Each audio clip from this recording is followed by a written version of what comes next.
Katie. Time. Ready? Okay. Good afternoon. Sorry, can I just ask everyone's muted? So, okay. Good afternoon, everyone. I'm the Deputy Mayor, Melanie Lykos, and I'd like to welcome you all to this extraordinary council meeting of 8th June 2021 to receive and hear submissions in relation to the draft 2021 to 22 budget, the draft rating strategy and the draft fees and charges. I'm chairing this meeting as the Mayor, Chris Rayburn, is currently on annual leave. This meeting is held in accordance with Strathbogie Shire's governance rules and the ministerial good practice guidelines for virtual meetings. I'd like to acknowledge the traditional owners of the land on which we are meeting today, and I pay my respects to their elders past and present. Due to COVID-19 pandemic restrictions, this meeting is being held virtually, and I'd like to take this opportunity to outline that voting at today's meeting will be held by a show of hands. And I'll just add that Councillor Binks will have her, she's online at this moment, but she will have to turn her video off during the meeting due to her connectivity issues. However, Councillor Binks will join us by video after hearing all of the submissions so that we can view her for her vote. If a councillor has a conflict of interest in a matter, they will be asked to leave the meeting and no discussion on the matter will commence until we are sure they have done so. Councillors will rejoin the meeting after the matter has been considered and the vote concluded. If we have technical difficulties during today's meeting, which means we are unable to broadcast the meeting to the public, we will adjourn the meeting for 15 minutes. If the issue is not resolved after this time, we may extend the adjournment or even delay the consideration of unfinished business on the agenda to another day when the meeting is able to be streamed live or the public gallery opened. CEO Solomon, are there any apologies or leave of absence to report? Thank you, through you, Deputy Mayor. We have an apology, as you mentioned earlier, from the Mayor, Councillor Chris Rayburn. Thank you. Thank you. Councillors, are there any disclosures of conflicts of interest to be made under Rule 94 of our governance rules and Division 2 of the Local Government Act 2020? No conflict of interest noted. Okay, so the draft 21-22 budget report, draft 21-22 revenue and rating plan, and draft 21-22 fees and charges. Director Roth, may we have a summary of this report, please? Thank you, Deputy Mayor. Can you see me?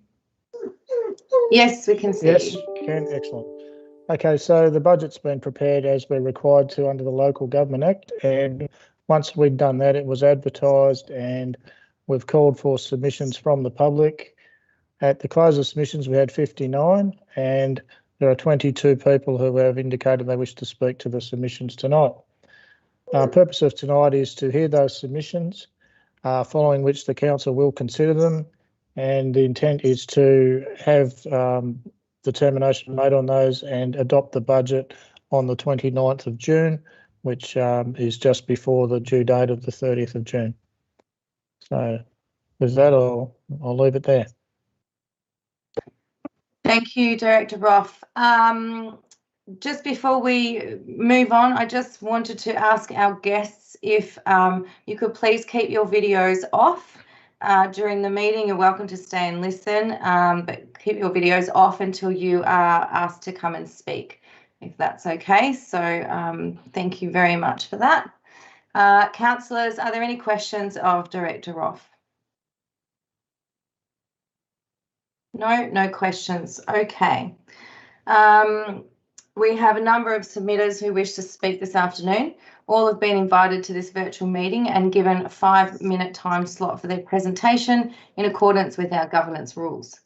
Each person has their own individual invitation to the virtual meeting, so please bear with us if we need to wait a few seconds between submitters for people to join us.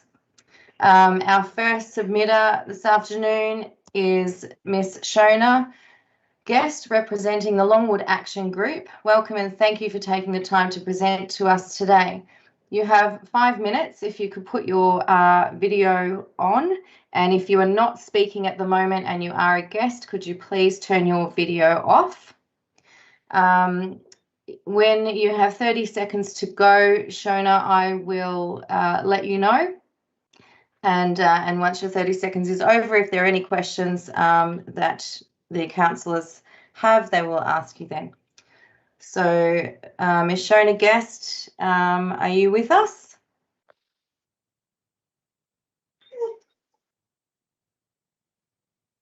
Okay, doesn't seem to be here due to our time limits today. I'm going to move on to the next one and we might just come back to you, Shona. So our next submitter is Rodney Horsfall. Are you with us, Rodney? Yes, I am. Thank you. So you have 5 minutes and your time starts now. Okay. Good evening, CEO Julie, Deputy Mayor Melanie and councillors. So thank you for this opportunity. That's the first thing. For you new councillors, this is your first budget and I guess you've been thrown in at the deep end. No doubt the Finance Department has briefed you on the current financial position, which is excellent. How a $2 million surplus is designed to carry the Shire through peaks and troughs of cash flow and helps when applying for dollar for dollar funding. It all sounds so perfect. A proposed 1.5% rate rise, 2% garbage rise and 3% other fees have been explained to you as necessary to keep the system, to quote the Mayor, sustainable. What Mr. Roff has not explained to you is that this is fine in a perfect world. And the Shire is in the position of one of the highest raters in the state. And that is where reality cuts in. It's about ability to pay. Firstly, COVID is still with us and will be with us for quite a while. The regular lockdowns are causing real hardship for our local economy, which is heavily reliant on tourism. Tourists spend money and that employs local people. Councillor Christie will confirm that no visitors equals no work for our casual staff, hence less money in local circulation. And that's one example of many. Real wages have risen 0.14% for the year. That's the official ABS figure. So that's 0.14%, almost no rise. Pensions are tied to that figure, so virtually no increase there. And for those of us living on investment dividends, I can assure you income has actually fallen by around 20%. With no extra income, ratepayers can no longer afford to support the Shire like this. The proposed rises will raise about $500,000. That's $500,000 that won't be spent with local businesses who are already struggling. I hope you can all look at your constituents in the eye and ask, when they asked what's happened to their income, $10,000 a week out of our local economy. It's a huge amount, and trickle down doesn't work. It's not the answer. The Mayor has used the word sustainable in his intro blurb. Well, Mayor, and he's not here, the Shire is only sustainable if the community is sustainable. It doesn't work the other way. Now, what the Finance Department hasn't told you is this. Last year, councillors facing ratepayer protest reluctantly agreed to cancel the proposed rate rise. Well, let's look at what happened. Nothing. The budget is still in surplus, around 2 mil. That figure seems to be carried forward. No extra debts were incurred, no services cut. The whole operation remained very sustainable and profitable. Now, there's currently around 250 up to 300 rateable properties coming on stream throughout the Shire due to a building boom in the Gambie, Avenel and Euroa. Most are planned in the coming years as land is released for subdivisions, or more are actually. The rate and fee income from these will far exceed the proposed increase, and not only for this year, but ongoing. This growth does not seem to be in the forward estimates. Well, I can't find it. The ridiculous rate subsidy for a Lure estate in the Gambie is due to end soon and must not be allowed to continue. It's an insult to ratepayers like me to subsidise the lifestyle of people living in million-dollar homes. This agreement was negotiated by a previous management and must not be allowed to continue. And I ask you all to carefully look at that when it comes up for renewal next month. In closing, I ask you, do you seriously believe that your ratepayers can afford yet another cost increase at a time of commercial insecurity and flat economy? Bite the bullet, people. Be strong and support the community that you live in and say no fee rise. Thank you. Thank you very much for your presentation, Rodney, and your time today. It was fairly clear, but do we have any questions from any of the councillors before we move on? No? Okay. Thank you very much, Rodney, for your time. And if I can just ask you to turn your video off now, and we will go to our next presentation. Thank you, Assistant Mayor. Thank you. So our next presentation, Richard McGeehan. Thank you. You're with us already, Richard. Welcome. And again, you have 5 minutes, and I will let you know when you have 30 seconds left to go. And if we need any clarification, we'll ask you afterwards. Go ahead. Can you hear me? I can hear you. Excellent. So I don't intend to lecture you like the last speaker. My request today is quite simple, and I did submit a written request. It's basically that I want to get the seal of the road that's known as Graham Street put onto a priority list of works for the council, so that it sits there and it eventually gets, the work eventually gets done. So rather than having an expectation that it happens now or in 6 months or a year's time, I just want an assurance that it gets onto that priority listing, so that over time the works happen. It seems to me that there's a confluence of interests that are all happening at the same time that are making this a worthwhile project. The Shire, the Sale Yards Committee, of which I'm a member and have been for maybe too long, but probably 15 or 16 years, has been asking for all of that time to have this area sealed. The area in question is actually, it's about 140 metres. I paced it out, and it goes from the end of the seal in Graham Street to the seal in Boundary Road North, where there's just been an intersection upgrade, which is terrific. But a whole lot of things are happening. The road needs to be sealed, and it needs to be done in such a way that it can accommodate a large number of truck movements, because that's what's coming down the stream. At the moment, the Sale Yards is a very busy place, and we're wanting that sealed for a long time to keep the dust down. And we also acknowledge that it's an entry into our industrial estate. It's one of the two main access roads, the other one being Charles Street, where there's been also an intersection upgrade. How's my time going?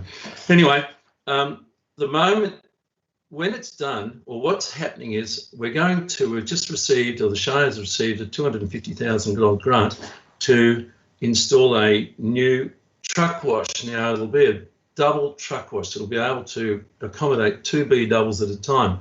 At the moment, there's about 1,000 trucks going through the truck wash in Euroa, but once this comes online, we anticipate the usage will go up by probably a third. So there's going to be something like 1,300 trucks coming through there in a year.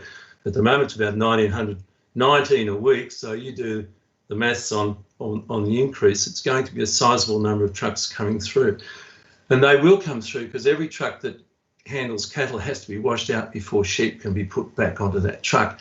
And even those that handle cattle have to actually empty their sewage tanks, or whatever they're called, but they have tanks on board and they're considerable, and they fill up very quickly when you've got cattle on board. So the amount of trucks that are coming in and out of the sale yards will increase to a large extent. The sale yards are used at the moment on a Wednesday once a month, but it's the day before, the day during, the day after, and then you've got every Sunday when they're transiting sheep out of there to Bendigo, and they're transiting on a Monday cattle out of there to Shepparton, and the rest of the week there are cattle and sheep just transiting through that selling centre all the time. It's a really busy centre, and with the added advantage of the new truck wash, it's going to be enormous. That truck wash will serve an area that's, you know, you've got to go from pretty much Wodonga, Shepparton, Ballarat, Bendigo and back to Pakenham. Oh, Wangaratta's in there. But as you can realise, if you look at that map in your head, there's an enormous area that Euroa will sell, and it'll also service the freeway, trucks coming off the freeway. The next thing that really needs to be taken into account is the fact that the chook farm across the road, Kinross, have spent $15 million on an upgrade. And that in itself, I think, is sufficient justification to actually address the seal in that area. It's a $15 million enterprise. It's probably one of the biggest ones that's come to our town. When I contrast it to what happened in aged care when we rebuilt that, that was 14 million. And the works that went on there and the cooperation and the great service that we got from the Shire was fantastic. And I guess we should be looking for something similar to that. That would be my expectation. There will be 30 plus trucks coming in and out of their semis, coming in and out of Kinross in a week, because what they're doing with their upgrade is they're shutting down their egg grading centre in Kinglake area and making this their main centre for Euroa. So it's a really big operation. But not only is it the trucks coming in out of Kinross and the sale yards, it's also the fact that this is an access point into the industrial estate. And at the moment, 30 seconds to go, Richard. 30 seconds. Well, I've really said it all. I just think that we need to actually address an issue that's been long-standing in the need. That's the sale yards, and we also need to accommodate Kinross. We need to show them that we appreciate the sort of thing that they're doing in our town. When people come and spend big dollars in our town and invest money and employ people, I think we need to just acknowledge that. Thank you for your time. I hope I didn't lecture you. It was just an ask to get it onto a priority listing. Thank you very much. Ciao. Great. Thank you very much, Richard. Okay. Thank you for your time and your submission. We do have a question for you from Councillor Horrigan. Hi, Richard. Thank you so much. Hi, Chris. And yes, you're right about Kinross Farms. That is a substantial amount of money that they're spending in Euroa and jobs, etc. So thank you for mentioning that.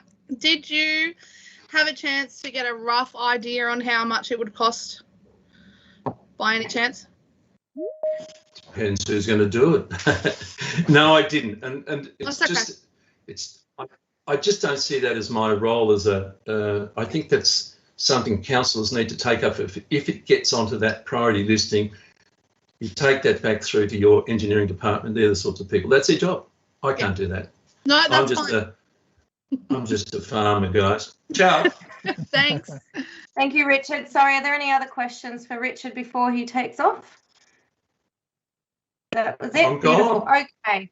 Thank you so much, Richard. Again, thank you for your time and your submission. We will You're move welcome. back Ciao. now. Thank you. Bye-bye. We'll move back now to Shona Guest, who has joined us. So if, and to everyone else that is joined us, if you can leave your cameras off until you are asked to do your presentation. So thank you, Shona Guest. Are you with us? I am. Hello, everyone. Hi, Shona. So you have 5 minutes to make your presentation. I will let you know when you have 30 seconds to go. And after your presentation, if there are any questions, the councillors will ask you then. Thank you. Thank you. Firstly, thank you for allowing me to speak. Apologies for being late. Horses don't have clocks, unfortunately. So I'm here to speak about the request for funding for a master plan for the Longwood Community Centre, Rec Reserve and the Longwood Pub Paddock. So the community centre was built in 1982 by Longwood locals, and there's some great pictures in Max's book, which I'll lend to Paul to share around and show everyone because it's pretty awesome. We're a very proud community and our volunteers have worked tirelessly for the management, upkeep and improvement of our facilities. With the current grant application processes, we feel a little overwhelmed. It's kind of getting a little bit crazy and bigger and harder and so on, and the amount of information required to put it together and the time that it takes to complete these, it's burdening, but we still do it because we want to see our assets grow to meet our current and future requirements. with support of the Shire in the past few years, we have been able to install a bore and most recently a solar system, and we thank the Shire very much for that ongoing support.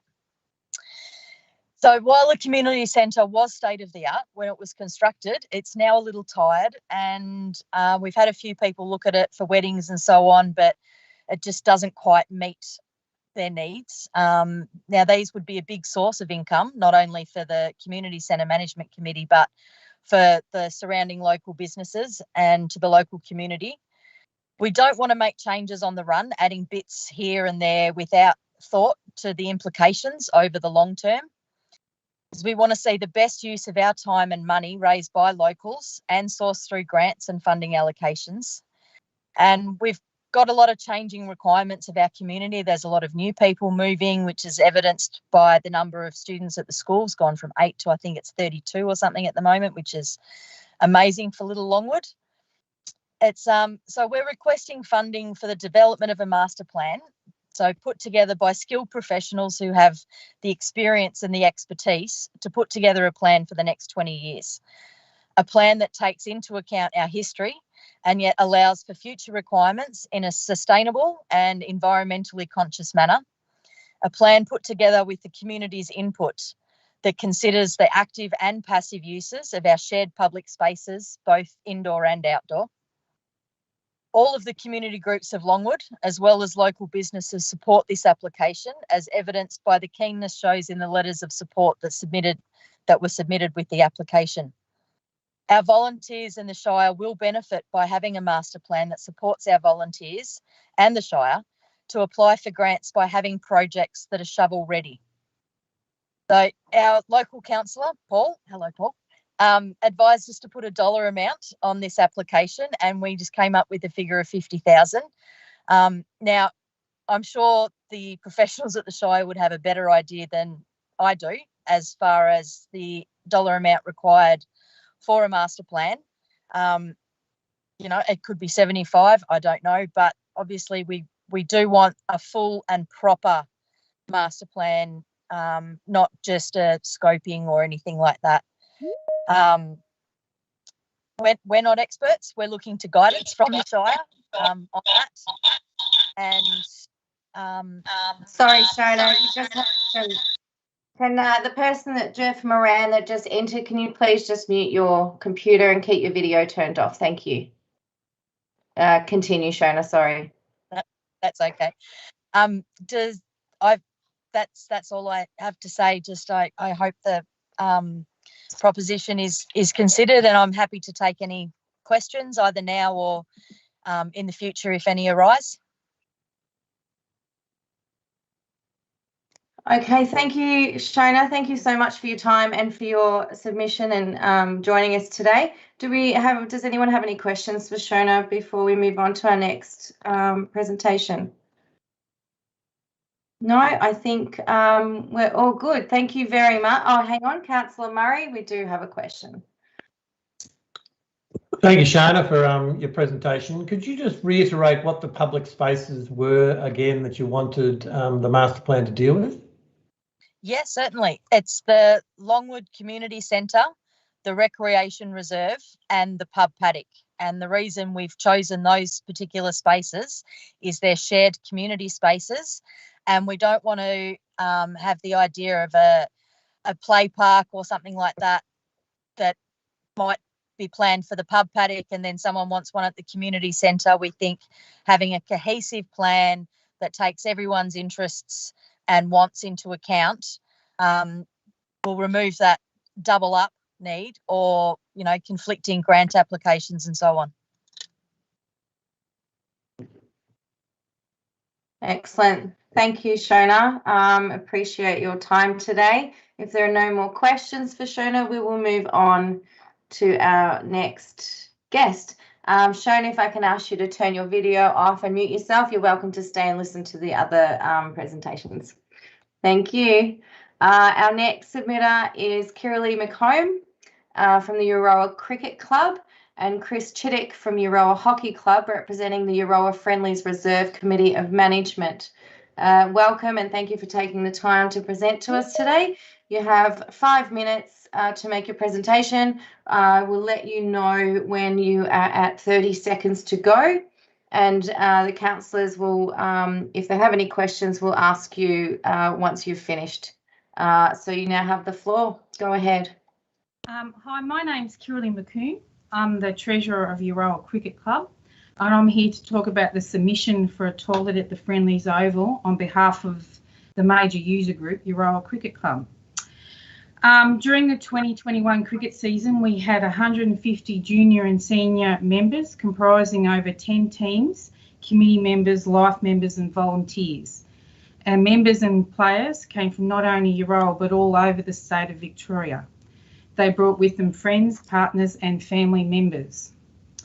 2021 season saw the official opening of the Friendlies Oval, where we then proceeded to use it every Saturday with at least 10 female present volunteers every week and no acceptable amenities available to use. Next cricket season will be, we will be expanding to include senior and junior women's teams and an over 60s men's team. Not necessarily all players will come from Euroa. These teams will be training together and hence using the same facilities. It is not a matter of just moving to the Memorial Oval, as there are no female change rooms there either. The Labor Day weekend in March saw the tennis club create 8 tennis courts on the Friendlies Oval, but were unable to use the facilities provided due to the fact that there was no designated female facilities. Being a female committee member, wife, parent and volunteer of Euroa Cricket Club, I find it unacceptable and embarrassing to have to use the amenities provided unsupervised. For example, asking the males to vacate the room so I can use a toilet and getting someone to stand guard whilst using it due to there being no locked door on the facility available. I thank you very much for giving me the opportunity to speak on the behalf of the Euroa Cricket Club. And although short, if anyone's got any questions, I'm very willing to expand and answer any of those questions. Thank you very much. Thank you, Kirralie. Thank you for your presentation. Will Chris Chittick be joining us from the Euroa Hockey Club as well, separately? Yes. Or Yes, she is meant to be, yes. Okay. I'm online now. That's all right. Well, I guess if we've got any questions for Kirralie, and then we'll listen to Chris from the Euroa Hockey Club. Councillor Horrigan, you have a question for Kirralie. Hi, Kirralie. Thanks for your presentation. You raised some really great points. I do have a question, I suppose, more about long term. I mean, obviously, we need something short term. I think you've just made that pretty clear, yes, that yes, it's not correct. fair at all to exclude females, which is hence what it's doing. No, well, that's exactly right. It is, yes. But in the long term, is the Friendlies Oval happy to share, if it was to be budgeted, a sort of dual multi-purpose centre with Euroa Tennis Club, as in have one upgrade for both clubs to share in a long-term view? I think that's something that is that we would definitely look at. I'm speaking on behalf of the Euroa Cricket Club, and we're happy to use anything. Really, anything is better than what we've got now. Yeah, that's something that you might have to talk to the Friendlies Oval Committee about, but we'd be happy to share with anything. We did try and share the toilets during our season with the tennis club, but we have a couple of elderly ladies that volunteer, and walking from the Friendlies Oval to the tennis court was just, and we get 10 minutes changeover between between innings, and so that's just not feasible. So anything is better than nothing, Christy, but we'd be happy to look into that, yes, if something was joint. You can't rule that out either. Yeah, I'm happy. The cricket club would be happy with something. Yeah. Anything, really. Thank you. Thanks so much. No problem. Thank you, Kirralie. Was there any other questions? Councillor Hayes-Burke, did you have a question? I just wanted to say thanks, Kirralie, for presenting. So in the short term, were you really just looking to have a toilet block there? Yes, that's what you're asking for. Yeah, that's exactly right. Even if it's a unisex block, they're freestanding away from what's existing there now. something with the door locked that the girls can feel comfortable in accessing, because it's not only us older women that are associated with the cricket club. We have under 14s and under 16s that play in the boys teams as well, and we play against other teams in the Shep League that have girls that play in the under 14s and under 16s. Now they have nowhere to go. They have nowhere to get changed. They have nowhere to go to the toilet, and they do have to wear protective gear. That means that they have to pull their clothes down to put the protective gear on. They're doing that in their cars if they've come with parents. It's just not. There is, you have to go through both change rooms to get to the toilet, Sally, as you know. You can't have girls doing that with boys there. Men and women, you can't have that. It's just leaves a whole heap of issues that are going to occur that we just want to avoid. So we need a freestanding unisex toilet change room. Yeah. Thanks, Kiralee. Yeah, I think you've made that really clear, which is great. And thank you for coming in and submitting that. Is Chris Chittick, is there any other questions for Kiralee before we move on? I think we might have, it was fairly clear. Yeah, we'll move on to Chris Chittick. Are you with us, Chris? Yes, I am. So I'm Chris Chittick, talking on behalf of another user group, the Euroa Hockey Club at the Friendlies. And can I just say we are really excited to have the Friendlies facility for use at the moment. It provides us with a really excellent surface that replicates, gives us a true run of the ball and gives us lots of space that allows us to replicate the game, and also provides us with lots of space to spread out and run safe activities for different ages and abilities.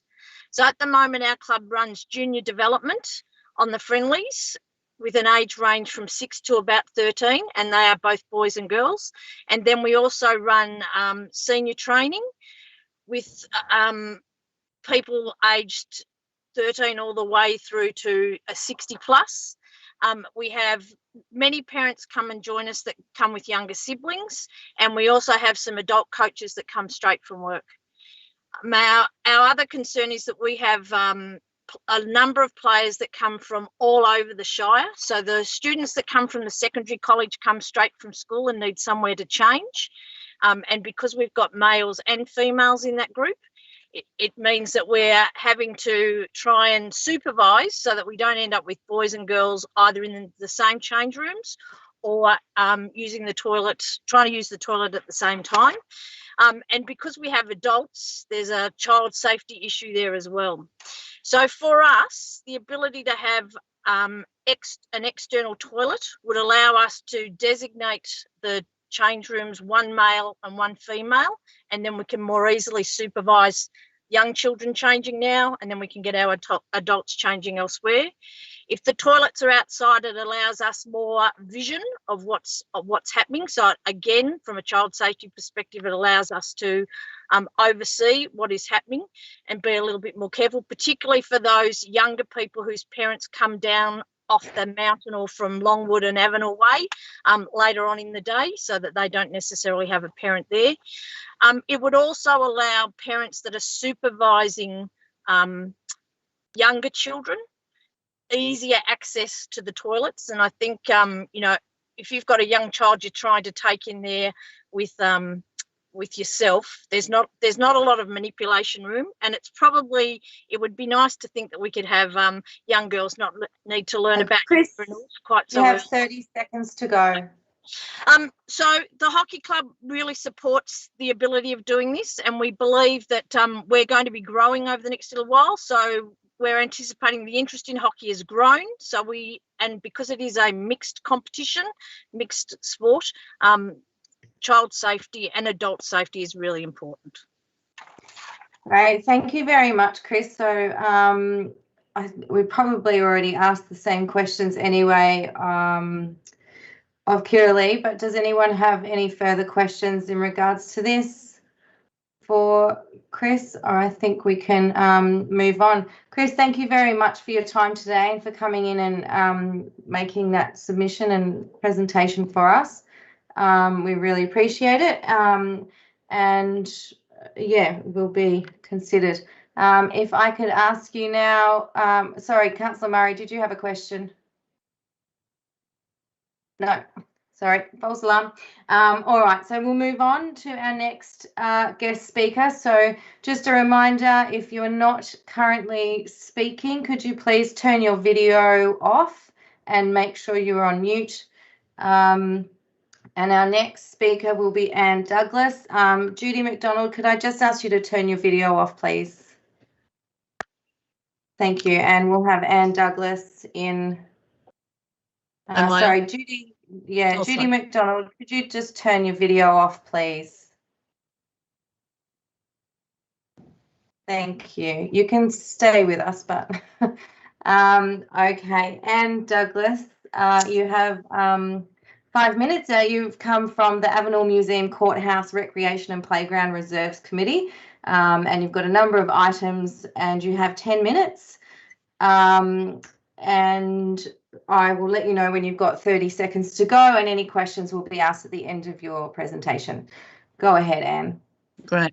I won't need 10 minutes, so it's okay.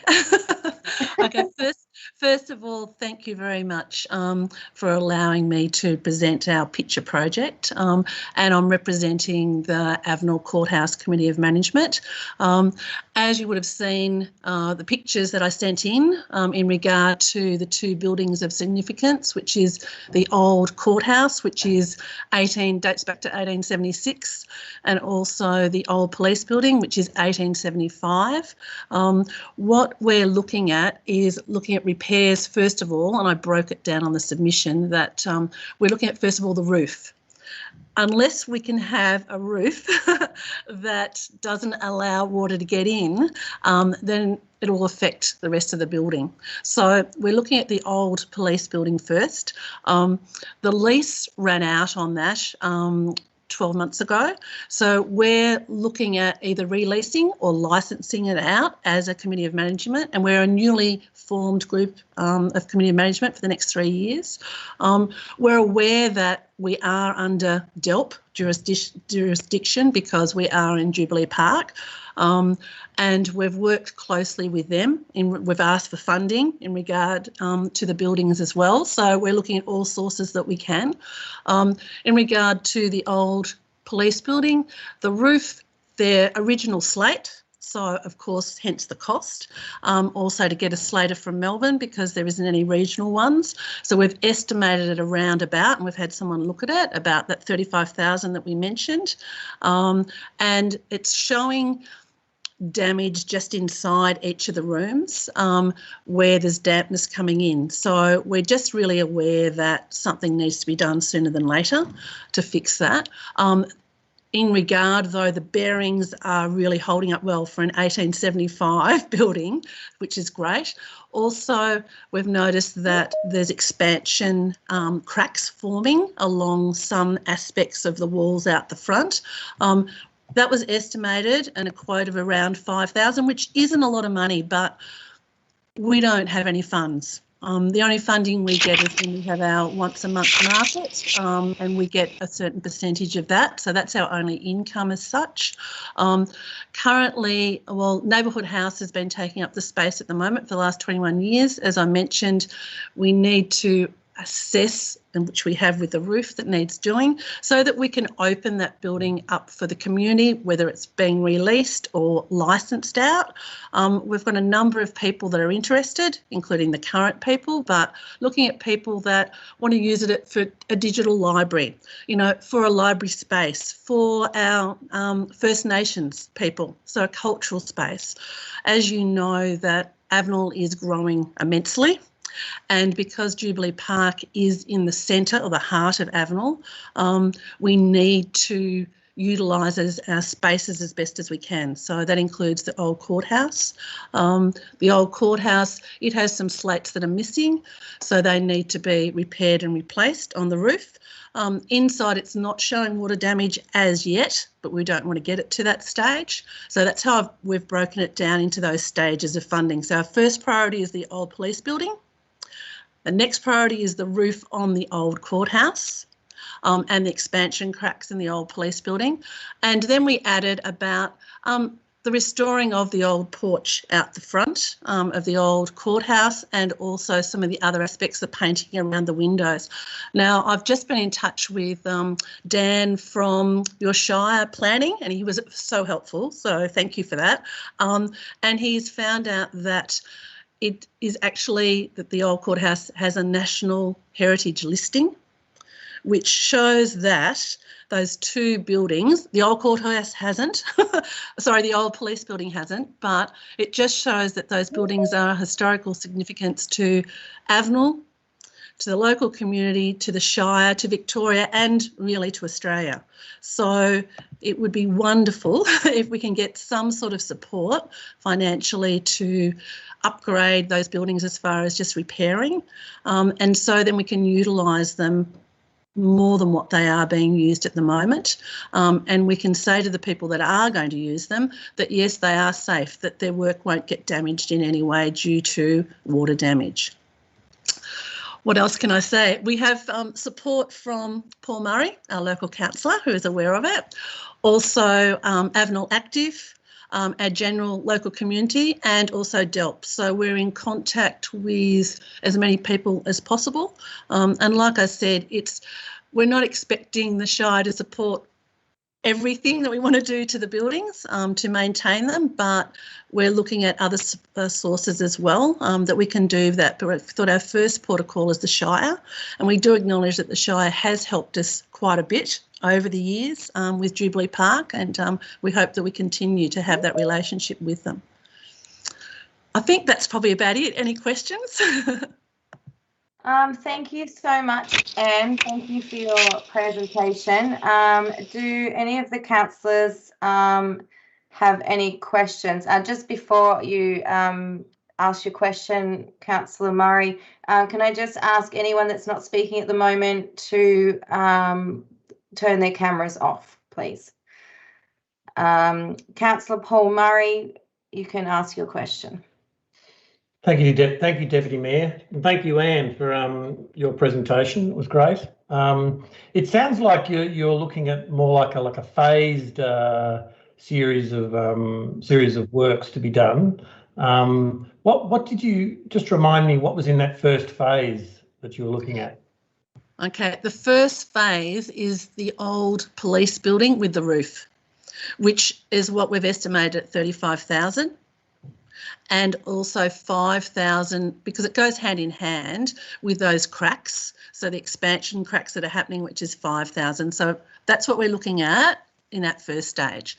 We can, well, hopefully we can get by with the old courthouse, but now we know that it's heritage listed, we'll look at sources along those lines too in regard to that building. But first phase is the old police building, so we can get it up to scratch with the roof, so then we can licence it out to many user groups. Excellent, thank you. Thank you, Councillor Murray. I have a question for you from Councillor Horrigan. Hi, Anne. Thank you for your presentation.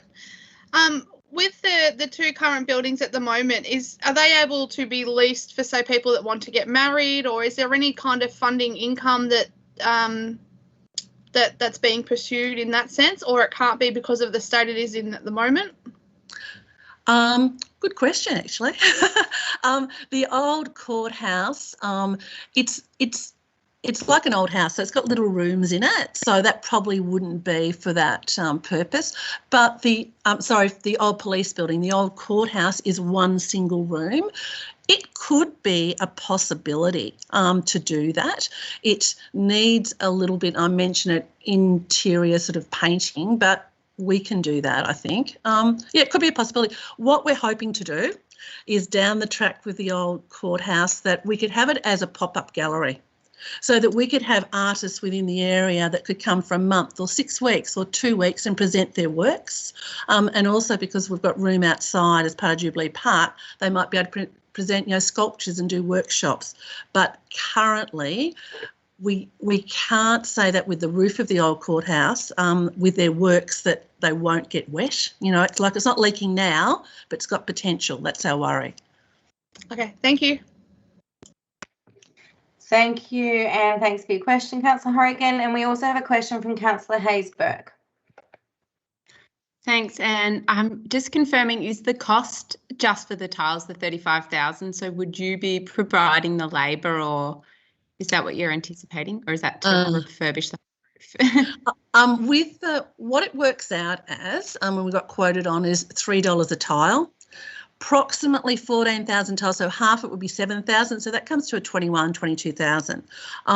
Looking at that labour, because it has to be specific tilers or slaters, that do the job, so we couldn't do that, because what happens with the slate is you can't nail them in, you have to, and I don't understand it totally, but you have to slide them back in, so it has to be done in a traditional way.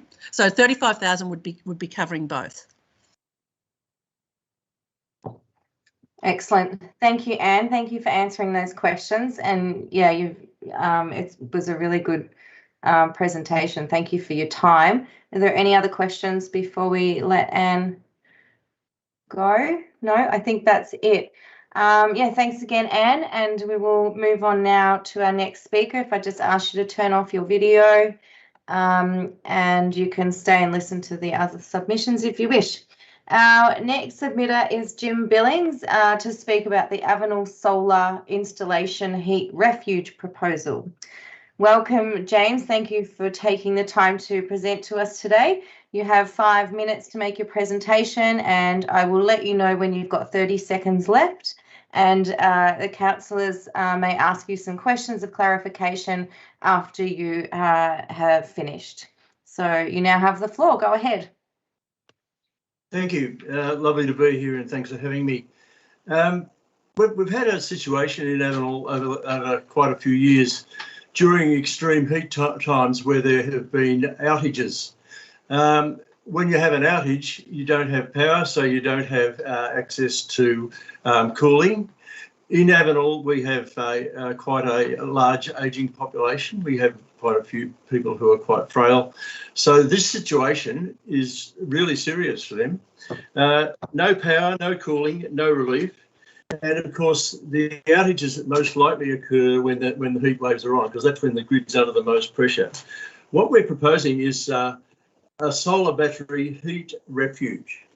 What we would like to set up is a facility that when an outage occurs, people who are suffering from the heat, who are stressed by the heat, are in danger of becoming more stressed and even becoming a life-threatening thing for them. They've got a place to go to, a place where they have access to refrigeration, air conditioning, and the comforts of home. So James, sorry, James, I'm just going to interrupt you a second there. You have a presentation to share with us, don't you? We're just going to get that shared with us now on the screen for you. Can you see that, James? Yeah, thank you very much. And if we could, no worries. that's the sorry for interrupting. Go ahead. No, that's all right. So there are some of the situations that we've had in the past. One of those went for a few days, and some people were in a very bad way. And we just feel it's imperative on our community to address this situation so that we don't have, very people in great need, very stressed because of having no power to access their cooling systems. So the next page, if you can flick over to the next page, yeah. So we're looking for a heat refuge is a place that contains its own source of power and has a data for a number of vulnerable people. Now, our Memorial Hall, which is centrally located in Avenel. Apologies, Jim. Sorry to interrupt you again, Jim. Can you just mute your microphones if you are, and please turn your video screen off if you are not making a presentation right now. Thank you. Sorry, James. Please continue. No, that's all right. So our Memorial Hall is very well set up. We've recently been able to add to it, and it's very well equipped, and it's a large area. it would be an ideal place for a refuge. If we have an outage, people can have be comforted by air conditioning. They can cook, they can relax and do everything, and it can relieve their tension and make them comfortable. So we're proposing that we set the Memorial Hall up as this refuge. The way we want to do it is by using solar energy, and we've consulted with a solar energy expert, and he's proposed a 31 solar panels to be put on the roof, and a battery that would store power for us. So the good thing about a heat wave, of course, is there's plenty of sunshine, and the sunshine fires up the solar panels, so there's plenty of power to power air conditioners, refrigerators, and whatever else they might need. And the other thing that happens during the sun hitting the solar panels is the power is stored in the battery. So when the sun goes down, and daylight saving, the sun goes down at about 8 o'clock. When the sun goes down, the battery kicks in, and that would keep the equipment going, air conditioners and such, for another 3.5 hours or so.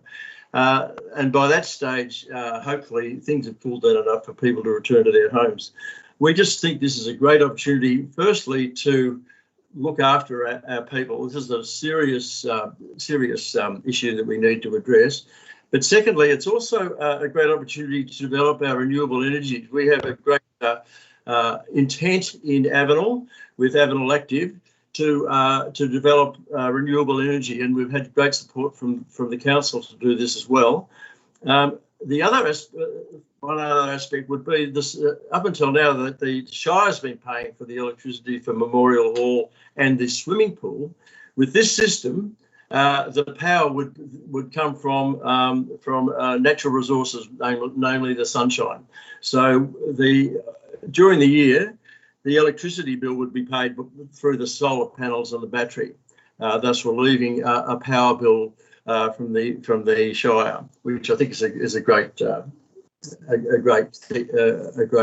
asset as well.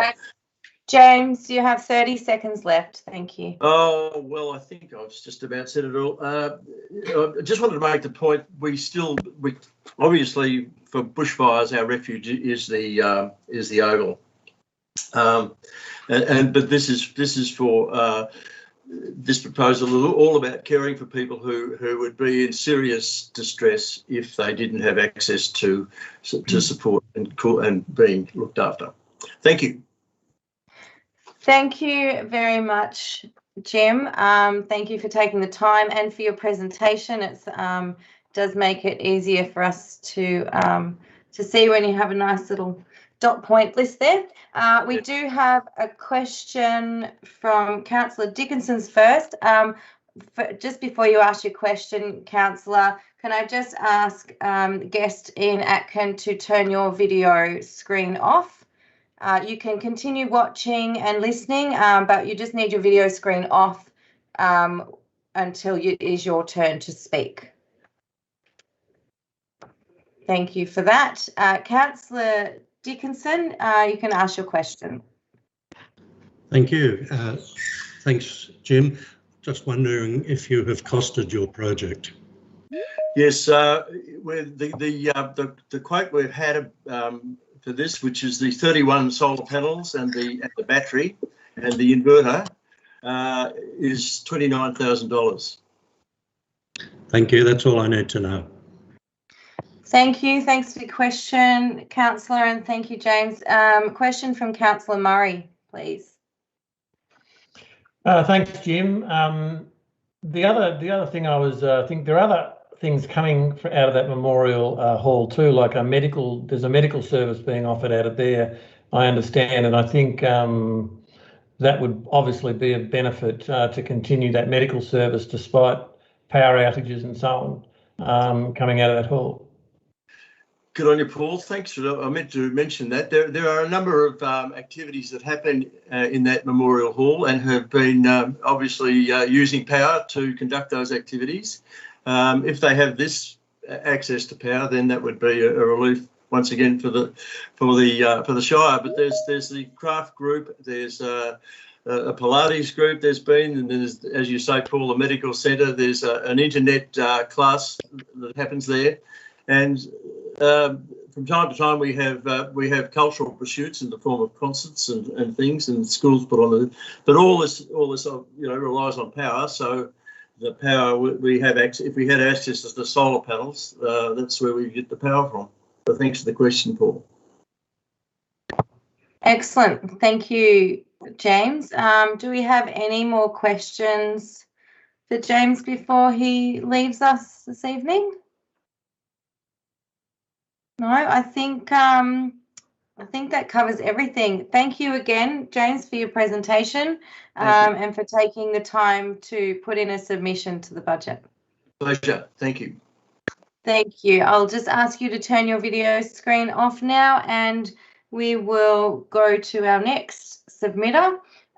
Is Anne Quain with us? Anne has 3 submissions to speak to.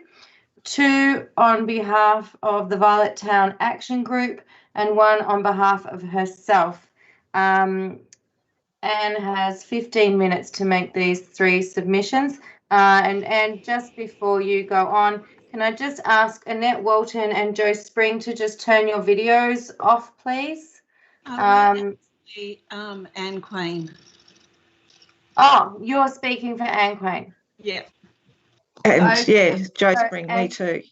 And Joe as well. Yes. Okay, rightio. No worries. All right. So, are you having the 2 submissions, Annette, or the 1?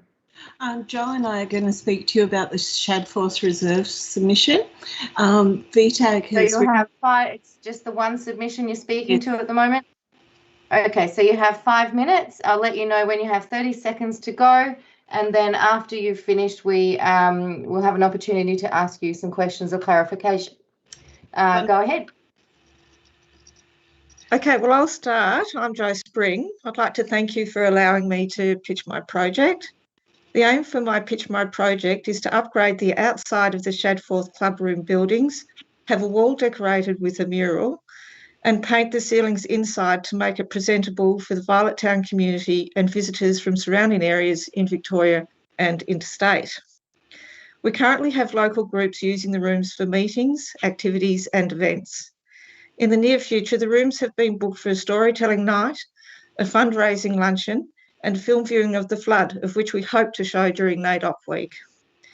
The upgrade will include repairs and painting of the outside of the Shadforth Reserve club rooms, garden maintenance and paint the ceiling inside the building following roof and ceiling repairs. Recently, we have been conducting upgrading works in certain rooms on the inside of the building. Thankfully, we were given funding from the COVID-19 community grant from the Shire for the upgrade. Community members also donated products for areas we did not account for. There were many underlying problems we have encountered on the way, of which required attention. The outside of the building now requires attention. Cracks are in the walls, fascia and gable barge boards need repairing. Some require replacement, as do window sills and door jambs. Renting of the lower parts of the walls need repairs. Cleaning of mould on the lower parts of the walls also need to be conducted. We feel the cause of the mould was due to the garden beds not being properly established and maintained. Therefore, we will also need to upgrade and continue maintaining the garden beds. Sorry about my throat. The roof of the building will need some filling of nail holes and clearing of old paint. As soon as the preparation is completed, painting of the outside of the building will commence. Walls, eaves, fascias, gables, window sills, doors, door jambs, roofing, guttering and downpipes all require a fresh coat of paint. I expect the works will take a large amount of time, as most of our volunteers have their own employed work, personal and family commitments. I've completed an estimated budget for the upgrade to the value of $10,000. This will include building and garden supplies and hiring of safety equipment to conduct the job. I've estimated the mural on the building will come to the costing of $5,000. I've asked VAMP for their professional support to organise this part of the project. Thank you for taking the time to listen to my pitch and considering this application for the 21-22 budget. Thank you very much, Jo. Annette, are you continuing on from the same topic? Actually, yes, it's the same topic, but I'm going to fill in some gaps for you if that's okay.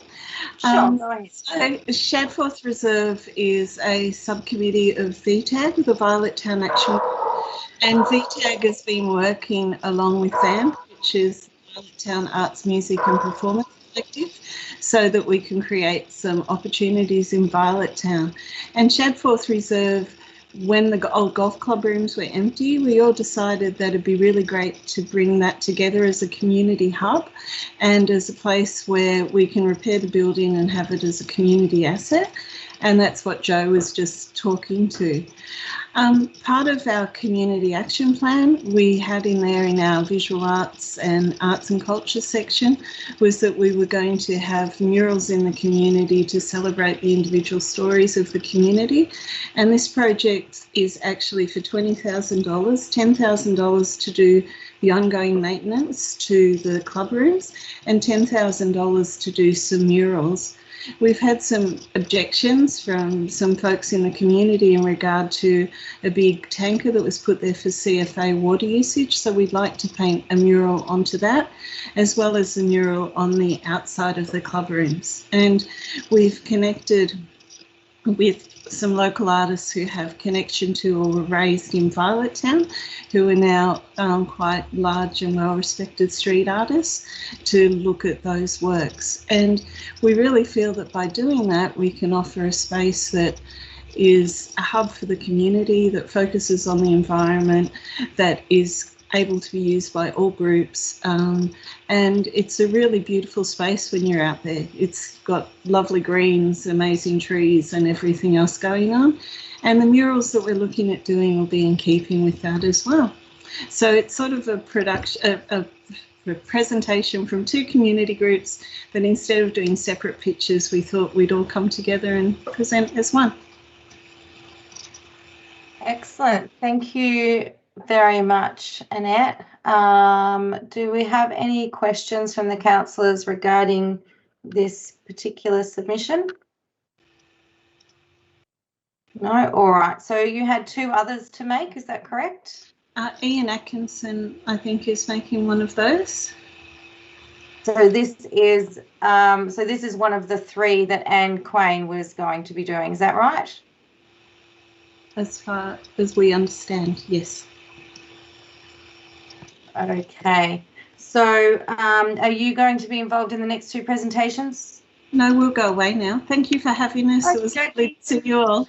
Bye-bye. Thank you very much. Thanks for your time tonight. Ian Aitken, are you there? Would you like to complete the submission for the Violet Town Action Group? If you just want to put your video on and unmute yourself, if you're still with us. Okay, oh no, here he is. He might be coming in now. You just tell him, yep, he's here. Excellent. And so we have a presentation for Ian, so we'll be sharing the screen. So if you just want to let us know, Ian, when you're ready to flip the page, and Kristen will do that for you. Yeah, thanks, councillors. Look, I'm just making a presentation on behalf of the Southern Aurora Memorial Committee. And I just thought I'd give you a bit of history about what we're doing up here, because one of the main reasons we actually wanted to start this, apart from commemorating the actual crash of the Southern Aurora, was to bring in visitors, tourism, bring into the town, because we really need smaller places in the Strathbogie Shire, like Violet Town. We rely very heavily on tourism and visitors to bring in the outside money to help its small business with the shops and the cafes. So we'd like to pitch a project to the Strathbogie Shire to continue the good work they're doing at the moment in the Memorial Garden. So if you can go on now to the second slide, which should be pictures of the vacant block. Yeah. Is that what came up there? Have you got those pictures coming up? Yes, we can Yeah. see them. Thank you. Yeah, that's right. So that's what the block started as. It was just a vacant, derelict block, but we've changed it enormously in the last 2 years. And you've probably seen in the paper the new murals that are pulling in enormous number of people into the town, which increases our exposure and economic benefits and a feeling of pride within the community. With the proposed further developments, it's going to continue this trend. The first part of the pitch the project is the next step, which if you can go up to the next slide, please. How are we going on that one? The next one, it should be a picture of the gardens today. Has that changed for everyone? Yep. Yep, yeah, that's right. Yep. To this? Yeah. So that's the picture of the garden today. For those of you who are not familiar with it, that picture was taken about 4 days ago, and because of the rain, that mural hasn't been finished, but you get some sort of idea as it is. But what we want to do is to build a platform to enable visitors to access the soon-to-be renovated carriage. So if you can go on to the next picture of the carriage, please.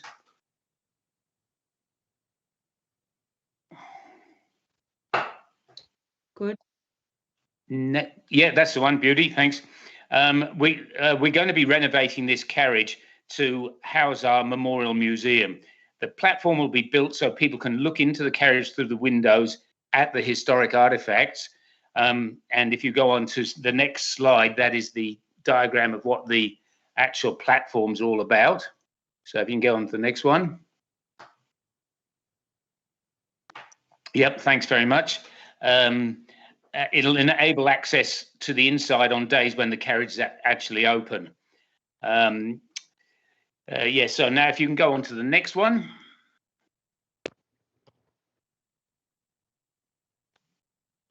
All right, that's what it looks like at the moment. It's been totally gutted, and we are intending to renovate it to if you go on to the next one.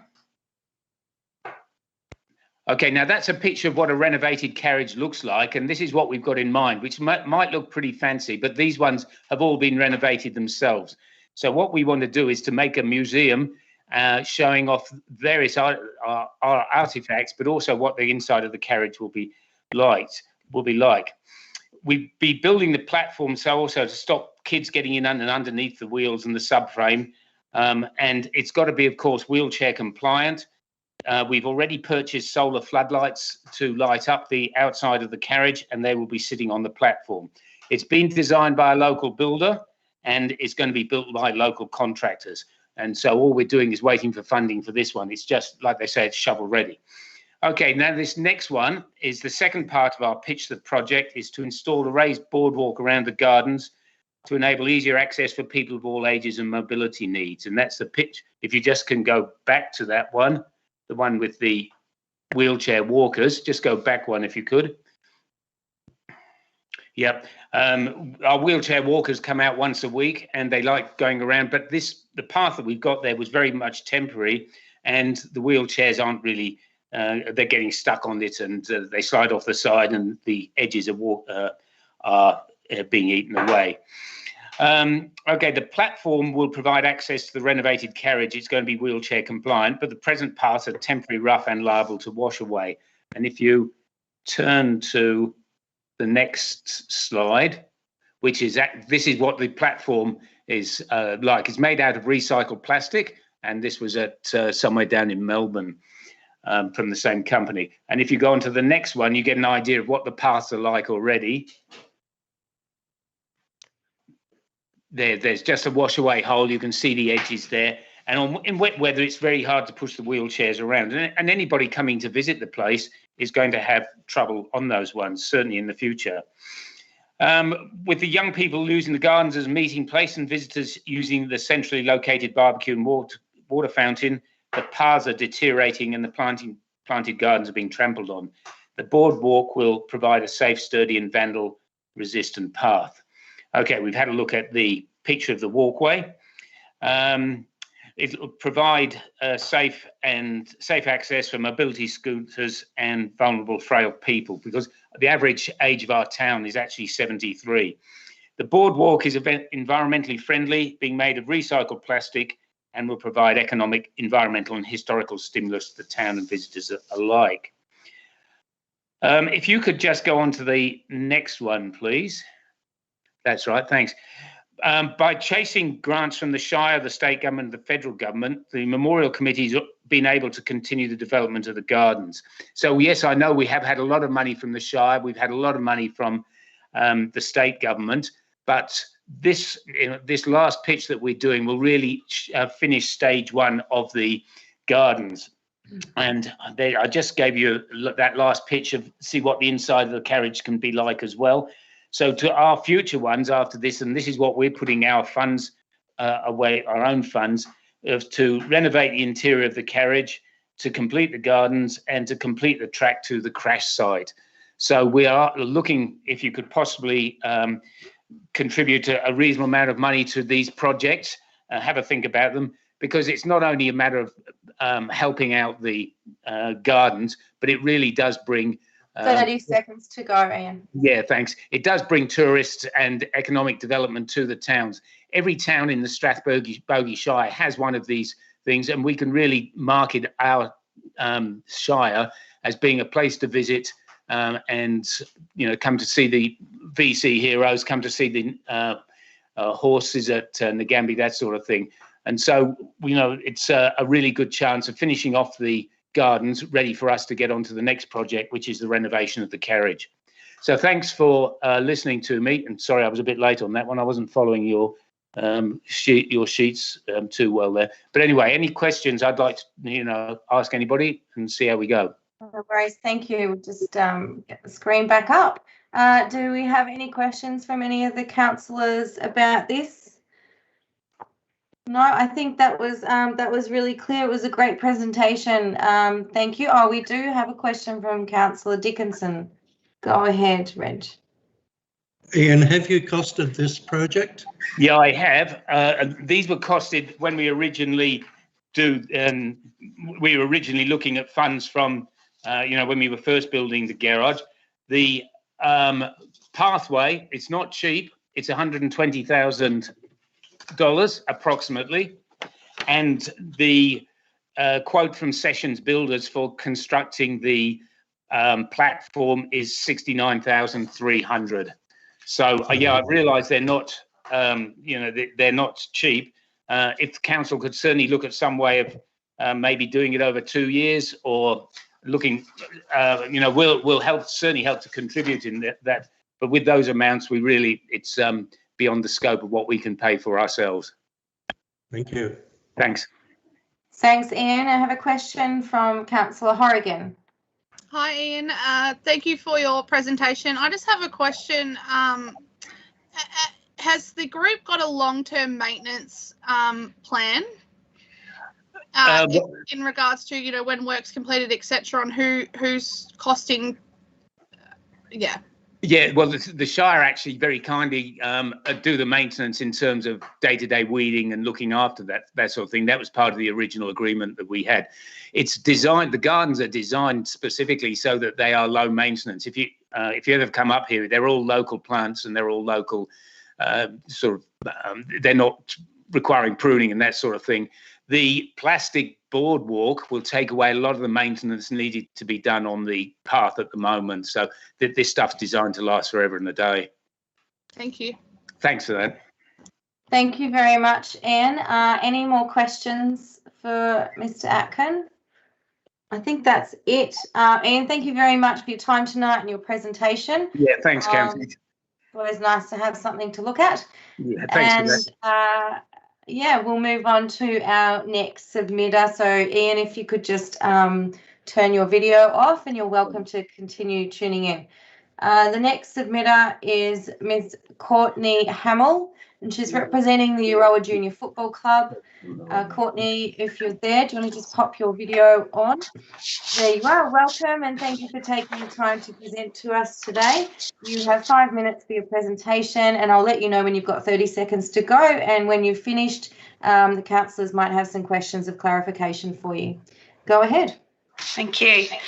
This submission seeks the construction of female changing rooms at the Euroa Memorial Oval. The Memorial Oval's the home of the Euroa Auskick, Euroa Junior Football Netball Club, Euroa Senior Football Club and the Euroa Cricket Club.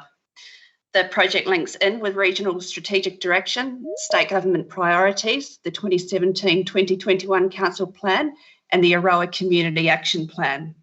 It's a disgrace that currently female participants as young as 8 years old are expected to change in the car park or the storage room. It's unsafe and uncomfortable. It affects the participation rates of players and volunteers. Strathbogie Shire residents already fall below statewide averages for participation in physical activity, with participation in any organised physical activity falling significantly behind at 16% compared to the state average of 29%. In Strathbogie, the percentage of people reporting osteoporosis is the highest in the state, while the percentage reported being pre-obese is among the highest in the state. The effects of both can be reduced through exercise. Female participation rates in sport and active recreation in Victoria remain lower than males, particularly in community sport and recreational club settings. The facilities at clubs play a key factor in encouraging female involvement.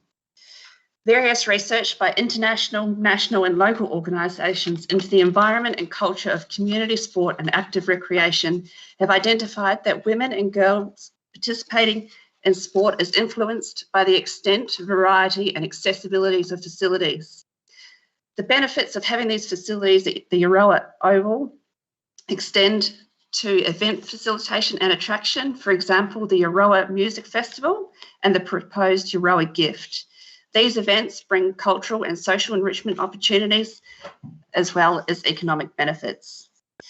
In addition to the ongoing economic benefits from the use of the facility, modelling indicates that construction of the project at an estimated $500,000 will result in 2 full-time equivalent jobs and a value add of $380,000.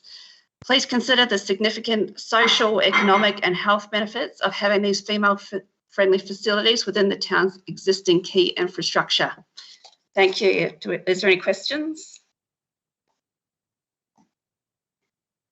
Sorry, thank you very much, Courtney. Thanks for your time tonight and for bringing that up. We did hear something similar from a couple of other submitters as well tonight from the other Euroa clubs. Yes, they are separate facilities. Yeah, but still the same problem. same issue. Do we have any questions for Courtney, councillors? No, I think we do. Councillor Haysbert has a question for you, Courtney. Go ahead. Thanks, Courtney. How would you feel about council putting money towards a master plan in the upcoming budget and then seeking further funding for the change rooms, I guess, in the following year? Sure, that would be ideal. That would hold all the community consultation and the base of the master plan to show that that's what we need in this area. And going forward, we would need that for state and federal funding anyhow. Thanks, Courtney. Thanks, Courtney. I don't think there's any further questions for you, Courtney, but thank you so much for your time and for your presentation. We might move on now to our next submitter, Ms. Judy McDonald, representing the Nagambie Historical Society. Are you there with us, Judy? Give her a second. I'm here. Here she is. Hi, Judy. Hello. Welcome. Thank you. Thank you for taking the time to present to us today. You have 5 minutes to make your presentation. I will let you know when you have 30 seconds to go. And following your presentation, councillors may have some questions of clarification for you. You have the floor. Ms. McDonald, go ahead. Thank you for letting me speak to the proposal of the Nagambie Historical Society. We are asking the council to revive the Major Mitchell Bicentennial Trail throughout the Shire. We see that all the hard work on setting up the trail on existing roads was done in the 1980s. So there's nothing to build or construct, but we believe that with a relatively small budget, tourists could be attracted to the area to stay and play, with an economic benefit spread throughout the Shire. The Bicentennial Trail was surveyed in the 1980s using Mitchell's coordinates. It starts at the Murray, of course, goes down to Portland, back through the Grampians, Mount Macedon, Castlemaine, Reedsdale and Heathcote, and that is where the last finger post is at Heathcote, pointing down the Heathcote-Nagambie Road. The trail comes on through Greytown to Mitchellstown, into Nagambie, Waring to Euroa and Violettown. And so to revive it would bring tourists throughout the region to all of our small towns. The trail follows existing roads as closely as possible to the Majors line, and it takes you through our beautiful Shire, which you don't see from the freeways, and people often comment that how flat everything is, and once you get off the freeway, as you know, you're introduced to a totally different landscape. The trail actually probably fell into misuse or not used because it's 30 years since a guide was published. The first guide was published by Conservation and Environment, Department of Conservation, Forests and Environment, I think it was, which then was disbanded. And a year later, they published the second edition of the Guide to the Trail. And there's been nothing else for 30 years, and yet the trail is one of the biggest projects that Victoria has undertaken on a tourism scale. So what we're suggesting is that for a relatively small budget, that maybe some signposts are put back indicating the trail through the Shire, and some interpretive signs at places like Mitchellstown, where the crossing place was and was such an important place in the history of the development of Victoria, and at Euroa and at Violettown. It's a stay and play sort of trail. You take several days to move through the area. There's cairns at Mitchelton and Nagambie with small plaques, but these really need to be elaborated on with interpretive panels. I think there's so many stories to tell about that area that was for 4 years after the 1836 expedition. It was the crucial place for the overlanders coming down from New South Wales with their hundreds of animals, and they all camped at that crossing place. It may not seem as vitally important as some of the other things that people are talking about, but it could bring a general tourist influx into the Shire. Mitchell made camp 5 times within our Shire, and the expedition was divided into 2. So the following group also has camped at the same places.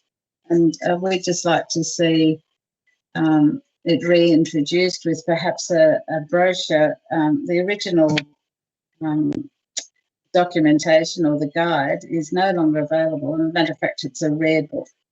And there's just 8 pages of that guide would take people throughout the Shire with the descriptive, the maps and the descriptive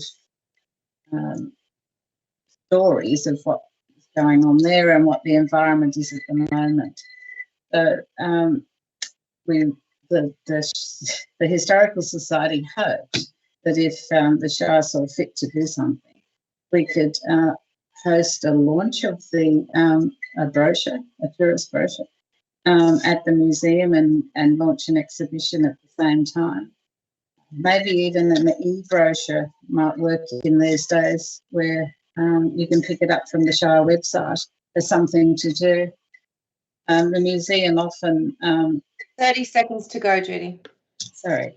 Frequently we're asked by visitors to the museum where they can go for a nice drive, and we send them to Kerwin's Bridge and the Weir, but this would actually take them much further into the Shire. So that's all I'd like to say. Thank you. Great. Thank you very much, Judy. Thanks for your taking the time to present to us tonight. Councillor Dickinson has a question for you. Thanks, Judy. You mentioned a relatively small budget. Could you give us a better idea of that, please? Well, unfortunately, we were told we would be given details of how much interpretive panels cost, and that hasn't reached us as yet. But well, it would be relatively small, I presume, and I honestly don't know what those panels cost, so I can't answer. Okay. No worries. Under 10,000, maybe. I don't know. That's okay. Thanks, Judy. I have a question from Councillor Murray. Thank you, Judy, for your presentation. I was just wondering, would you be talking about some sort of digital or online presence as well? Maybe a website, setting up that? To go with that, do you mean? Yes. Well, we don't have a website as such at the Historical Society. Do you mean linked to the Shire? Yeah, well, I was just thinking that would be a way of promoting the trail as well as, you know, those physical things, some digital thing as well. But anyway, that's all right. It used to, the brochure used to be available at every information centre in Victoria. The trail was really busy in the 90s. As a matter of fact, we did it ourselves. And just you can't get information on it now. No one knows it's there. Yeah. So that was just the point, you know. Yes, an online, I think maybe an e-map even from the Shire, links to what to do in the Shire could be good. Yes, yes. Good, thank you. Thank you. Thanks, Judy. I can just make a suggestion too, since you're talking tourism in Nagambie, maybe approach Go Nagambie and see if they might be able to do something in that space with you. Just a suggestion. Approach Go Nagambie, did you say? Yeah, being our Business and Tourism Chamber of Commerce. But this would, we were hoping that it would bring tourism to the whole Shire. I mean, the trail went right through to Violet Town. Yeah, that's fine. They don't just focus on just Nagambie, but yeah. Anyway, just a suggestion, Okay. because they obviously work in that space of tourism. So, thank you. Are there any more questions from any of the councillors? No? All right. So, Judy, we'll leave it there and we'll move on to our next submitter. So if I just get you to turn your video off, please. And we have Mr. Robert Jamieson representing the Ruffy Community Action Group. He has a number of submissions to cover over the next 10 minutes. And I believe we have a presentation which will be sharing the screen for everyone to view tonight. Kristen will get onto that. Are you with us, Robert Jamieson? Yes. Got you there? Yes, I am. Excellent. Thank you, Robert. We have you have 10 minutes and I will let you know when you've got 30 seconds to go. And following your presentation, we will ask any questions we may have. Go ahead. Thank you very much. Yes, tonight I represent the Ruffy Community Action Group, and we have presented four small projects, all related to our road infrastructure. You are on your screen at the moment. You see 3 photographs, and it represents a crossing just on the northern side of the village, adjacent to the fire station. And it's a crossing of Boggy Creek. It's actually a part of the road that connects Longwood through Ruffy, Terrapin down to Yark. And we're very concerned there that, as you can see, it's a fairly small crossing, as illustrated by the large fire truck there, and also the drop down to the water's edge on the right-hand side. We're requesting that bollards, some sort of bollards, be erected there to improve the safety of that crossing and prevent anybody having an accident, a serious accident at that point. So it's a fairly simple infrastructure addition to our road area in that area. So that's project number 1. The costings for that, we haven't done any costings. We believe that is the responsibility of the Shire Council and the Shire engineers. So I move to the next project.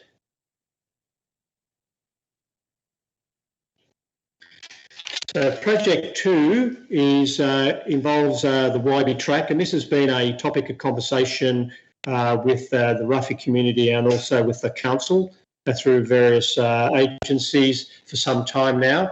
And it's involving, when we talk about the Waibi track, it appears as though it's just a little track, but today it's actually quite a roadway that's traversed by quite a number of people within our district. In fact, on that Waibi track itself, there is about 26 homes, and so at any particular time you would have a range of people or population on that track of between 20 and 52. And our concerns mainly in that if you traverse that track, that you haven't got any opportunities to pass each other. And I'm just going to show you this video here that gives you a bit of an idea of what it's like to travel down the track and the possibility of meeting up with some other vehicles on the track. So if you just enjoy the drive, hopefully this is going to work, Kirsten. Yes. So as you can see, it is a track, but it's and it's a good surface. It gets graded regularly. It's on the grading schedule, on the grader schedule, and but anywhere if you come across another car coming in the opposite direction, really, in many cases, you cannot pass, and people have to back up to actually find a position where you can actually pass each other. And you can see there that the track itself, when it's graded, is actually graded out and dug out, so it's like a semi-moat, and you can't really get off the road due to the embankment and also the vegetation. It's a lovely track, but it could cause problems in the future, and I just wanted to alert you to that. So we're coming up here, and we're about to meet in this case, we're actually using fire trucks, and we're actually going to meet up with a fire truck coming the opposite direction. So what we've attempted to do is to simulate possibly an emergency. It could be any emergency from our respective authorities, but in this particular case, I'm representing a possibility of a fire, and which has occurred in this area not so long ago. In fact, I was on the fire trucks ourselves. We were trying to traverse this track, going to get water and going back to the fire front. And so therefore we're coming up here, and I haven't necessarily picked a particular place on the track. It looks like it's going to stop on me there. No, there we go. It's so we've actually head face to face with another truck, one probably going to get water, one but going back to a fire, which we're trying to simulate. So what we have to do is we have to go to the next slide. So literally you have to start to back up, and Kirsten will hit that. This is the photography here is not so good because we're actually facing the sun, but it's actually interesting because at any time when you're in an emergency like this, it could actually be shrouded in smoke. You could have flames either side of you, or it could be in the night time. So you're trying to traverse your equipment, or it could be your private car that you're actually trying to get out, and you come nose to nose with an emergency vehicle, whether it be police, ambulance or fire brigade, and you have to try and negotiate that. So what we're actually asking for in this project is something fairly simple, is for the council to arrange for passing points along the track, that where we can actually pull off and let a vehicle go through, or back up slightly and let a vehicle go through. We're actually we're pretty from the community point of view that we believe that it's not if, but when people stuck in a traffic jam on that track, volunteers from our district and volunteers from other districts, and we could have having a tragedy. So we're employing on the council to try and help the community by doing something simple, by putting passing lanes. Again, the costings I think will be fairly low, although I may be incorrect, and that is the responsibility of the Shire engineers. So that's the project there, and that might, by the way, is the southern end of the Waibi track. And I move to project number 3, which talks about the northern section of the Waibi track, which runs from McLean's Lane down to the Longwood Goba Road. And this is, again, it's been a topic of conversation for quite some time. And we've had various letters being sent to the Euroa Shire Council through the CEOs. The first letter was back in May 18, again in August 19, and again in September 20. And what the problem is here is that the road, part of the road is ungazetted. Part of the road goes down from Cleans Lane, and then there's a section between there and the Longwood Goba Road that's not gazetted. What we're actually asking is for this road to be gazetted and to be rescheduled, or to be put on a schedule. I'm not sure whether I've got all the terminology correct, but put on the schedule so grading can happen. Now, I've got some photographs here, and there's some historical photographs of what happened in 2018 following the fire in 2014 that destroyed 5 homes and 6,500 hectares. It's called the Longwood Crichtons Creek Fire.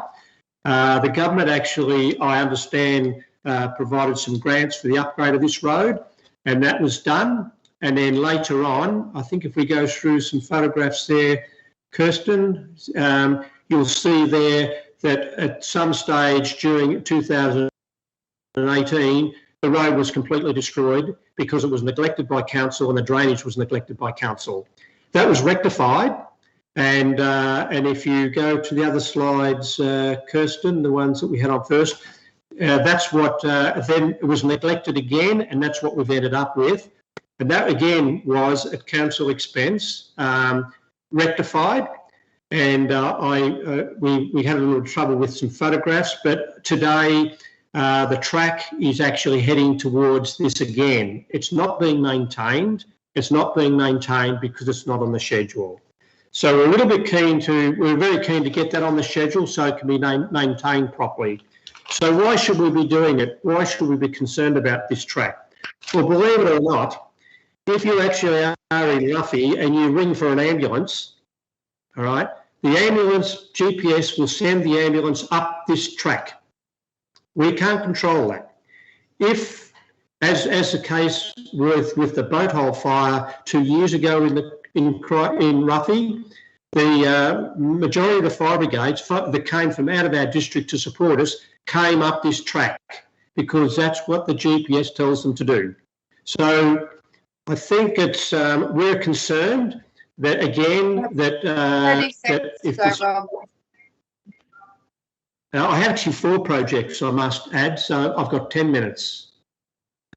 Yes, and you've got 30 seconds to go of your 10 minutes. And we have you done, yeah. Okay, so anyway, we'll go to the 4th project, and all we're asking here is a Bunnings Hill Road. It's a single carriageway road. We're asking for speed restriction signs to be placed on this road. As you can see, it is actually placarded walking roads. It's used for stock, agricultural movements and so forth. So we're simply asking for a speed restriction to be applied. Thank you very much. Thank you very much, Rob. Thanks for your presentation and the work that you put into that tonight. And we have a question from Councillor Murray. Yeah, thank you very much for that presentation. It was very detailed. Can you just tell me what road was the speed restriction for? Was that for part of the Waibi track or another road? No, it's on Bunnings Hill Road, which comes off the Crichtons Creek Road, up Bunnings Hill and straight into Ruffy. And at this stage, there's no restrictions on that road, and people can do 100 kilometres an hour along a single carriage road with trees both sides. And in fact, council previously, or not long ago, did a project of upgrading a walking track in Ruffy, which was fantastic. The trouble is that the truck drivers who delivered the gravel were using trucks and dogs were doing 100 kilometres an hour down that road. Thank you, Rob. Thank you, Rob. Do we have any more questions for Rob? Laura, Councillor Binks, I think. Did you have a question? I see your hand go up. Yes, thank you, Deputy Mayor. Apologies, I'm not using my video. It is dropping in and out quite a bit, but thank you, Rob, for the presentation. I just wanted to get an idea of approximately how many passing lanes or sections on that southern end of the Waibi track are you hoping for or envisaging? Yes, thanks for the question, Laura. Look, we haven't nailed that number. We thought that it would be a good idea to have all the agencies, come together and decide on that. That being, the CFA and, if necessary, the police and the ambulance people. I think they've all got a stake in this, but and I think we perhaps could get some expertise in that area, but we certainly think it's absolutely necessary for the future. Excellent. Thanks, Rob. Do we have any more questions for Mr. Jamieson? I think that's it. Once again, Mr. Jamieson, thank you very much for your presentation and the work that you put into that. It was very detailed and appreciated. And we'll move on to our next submitter. So thank you for joining us, Rob. Our next submitter is Ms. Pam Sprunt, representing the Ruffy Recreation Reserve Committee, and she has 2 submissions to cover over the next 10 minutes, and she will be coming in on Di Burles's computer, so that's why her name will be different to hers. Are you with us, Pam? Yes, I'm ready. Thank you very much for having me. I'm here representing the Ruffy Recreation Reserve on behalf of my committee. First, I'd like to give you just a little history of the reserve, which we want to preserve the facility as we believe it's heritage status. The ground was donated by a farmer, and a lot of the work was done by the farmers, and the bricks were handmade and donated, which is in the building today.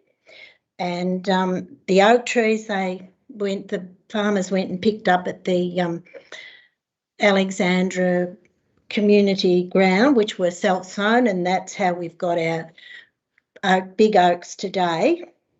And so we feel that it's we'd like to have it preserved.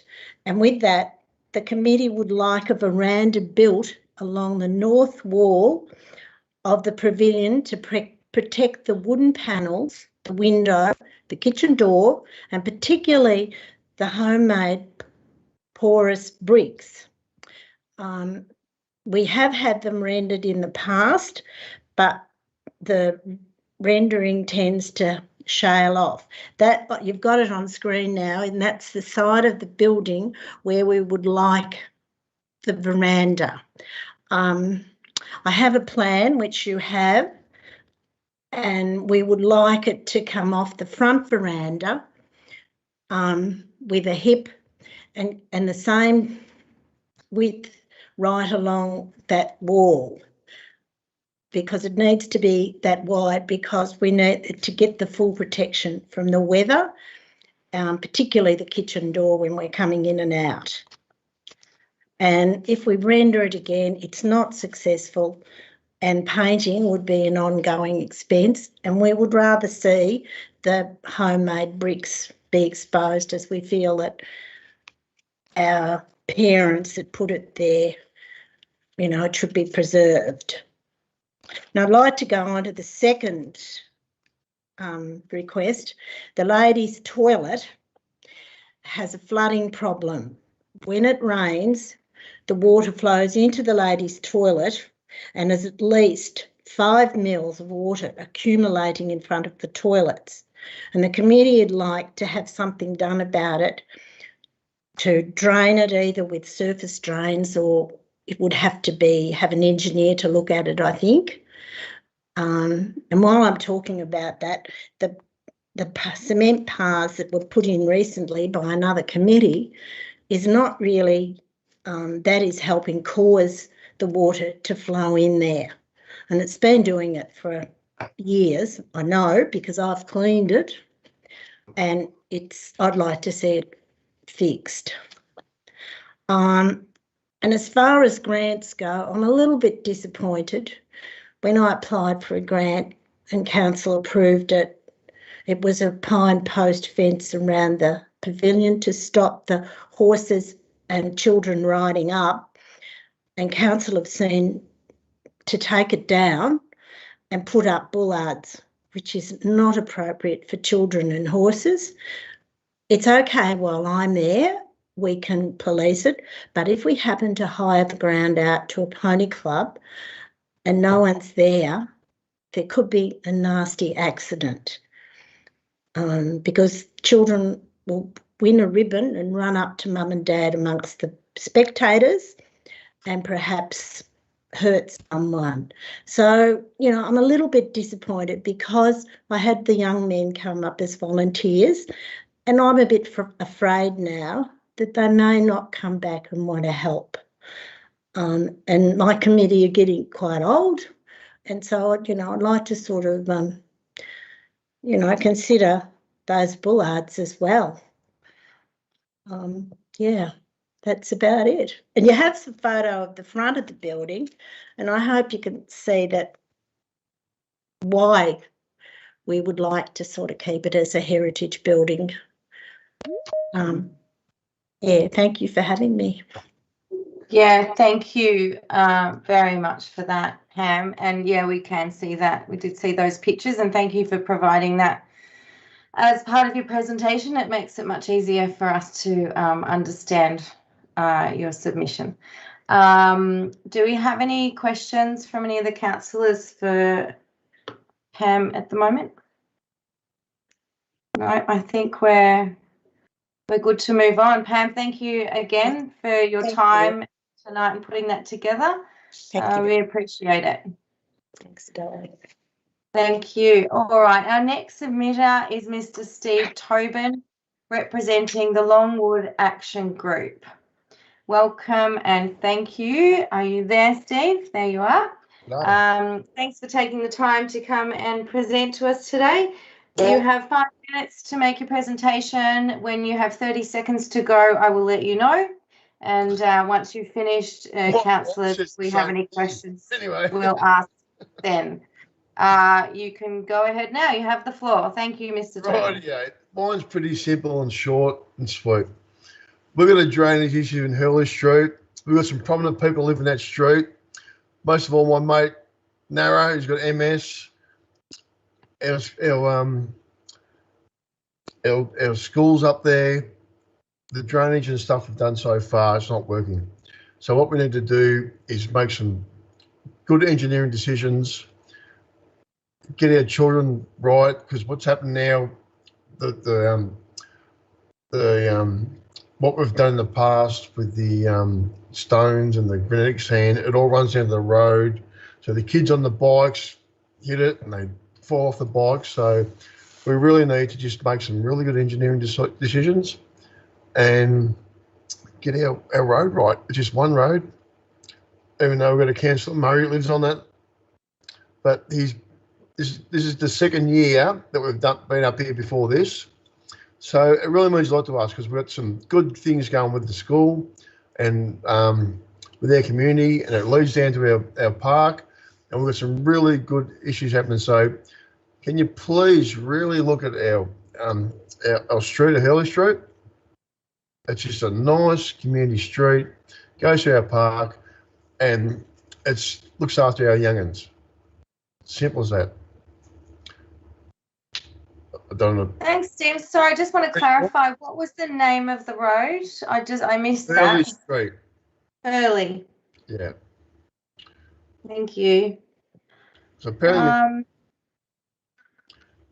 so it starts at the top of a hill, and all the water runs down. And my mate Nara, and this is my I'll give it out. Mate Nara, he's got MS. He's in a wheelchair, and all runs under his house and all that sort of stuff. So, Councillor Murray actually lives on the same street, but he's on the top side of it because he's got money, you know. And then, but he should fix it. Really, this is their second year. It's our school, and there's a lot of things to be dealt with within the parking, the kids running down the hill, and just so much that needs to be done with. But I just can't seem to get the words out to get it right, you know. So can we just please have someone come have a look at our school, who is our future, and the Shire's been doing a great job. You really have. You know, you get a lot of hard knockers doing this sort of stuff, but you've been doing a really good job so far. And I just want you to come and sort this out. It's a simple job, you know, so let's just do it. Put together. Yeah. Thank you. I don't know what I have to say. I'll cut it out for 5 minutes, so. No, that's right.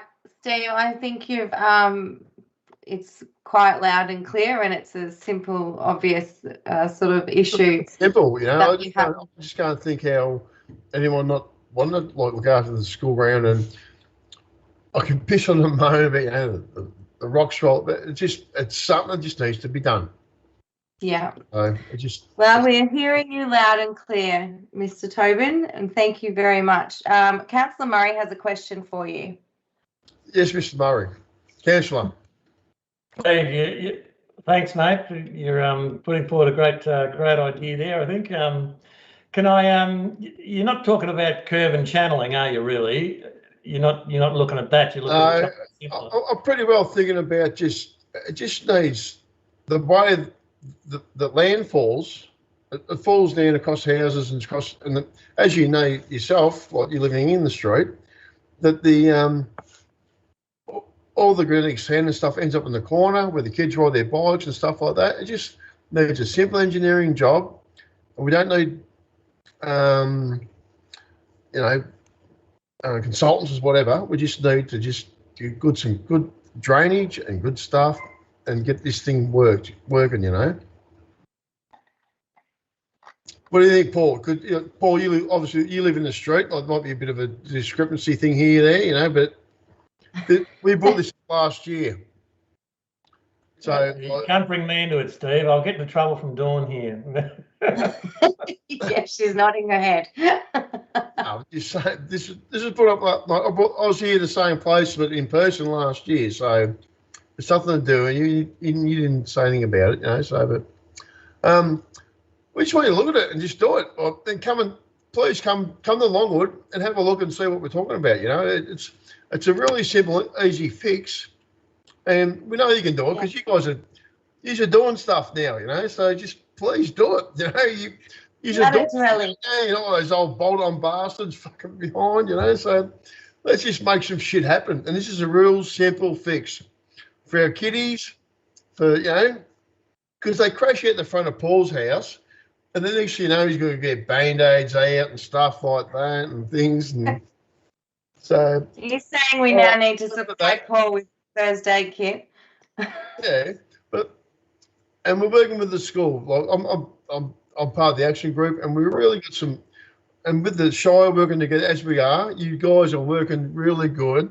Let's make some really good shit happen. That just really easy shit will happen by doing this, you know. So getting a grader in there, you know, just the drainage, the kids won't die, you know. So that's always a bonus, you know.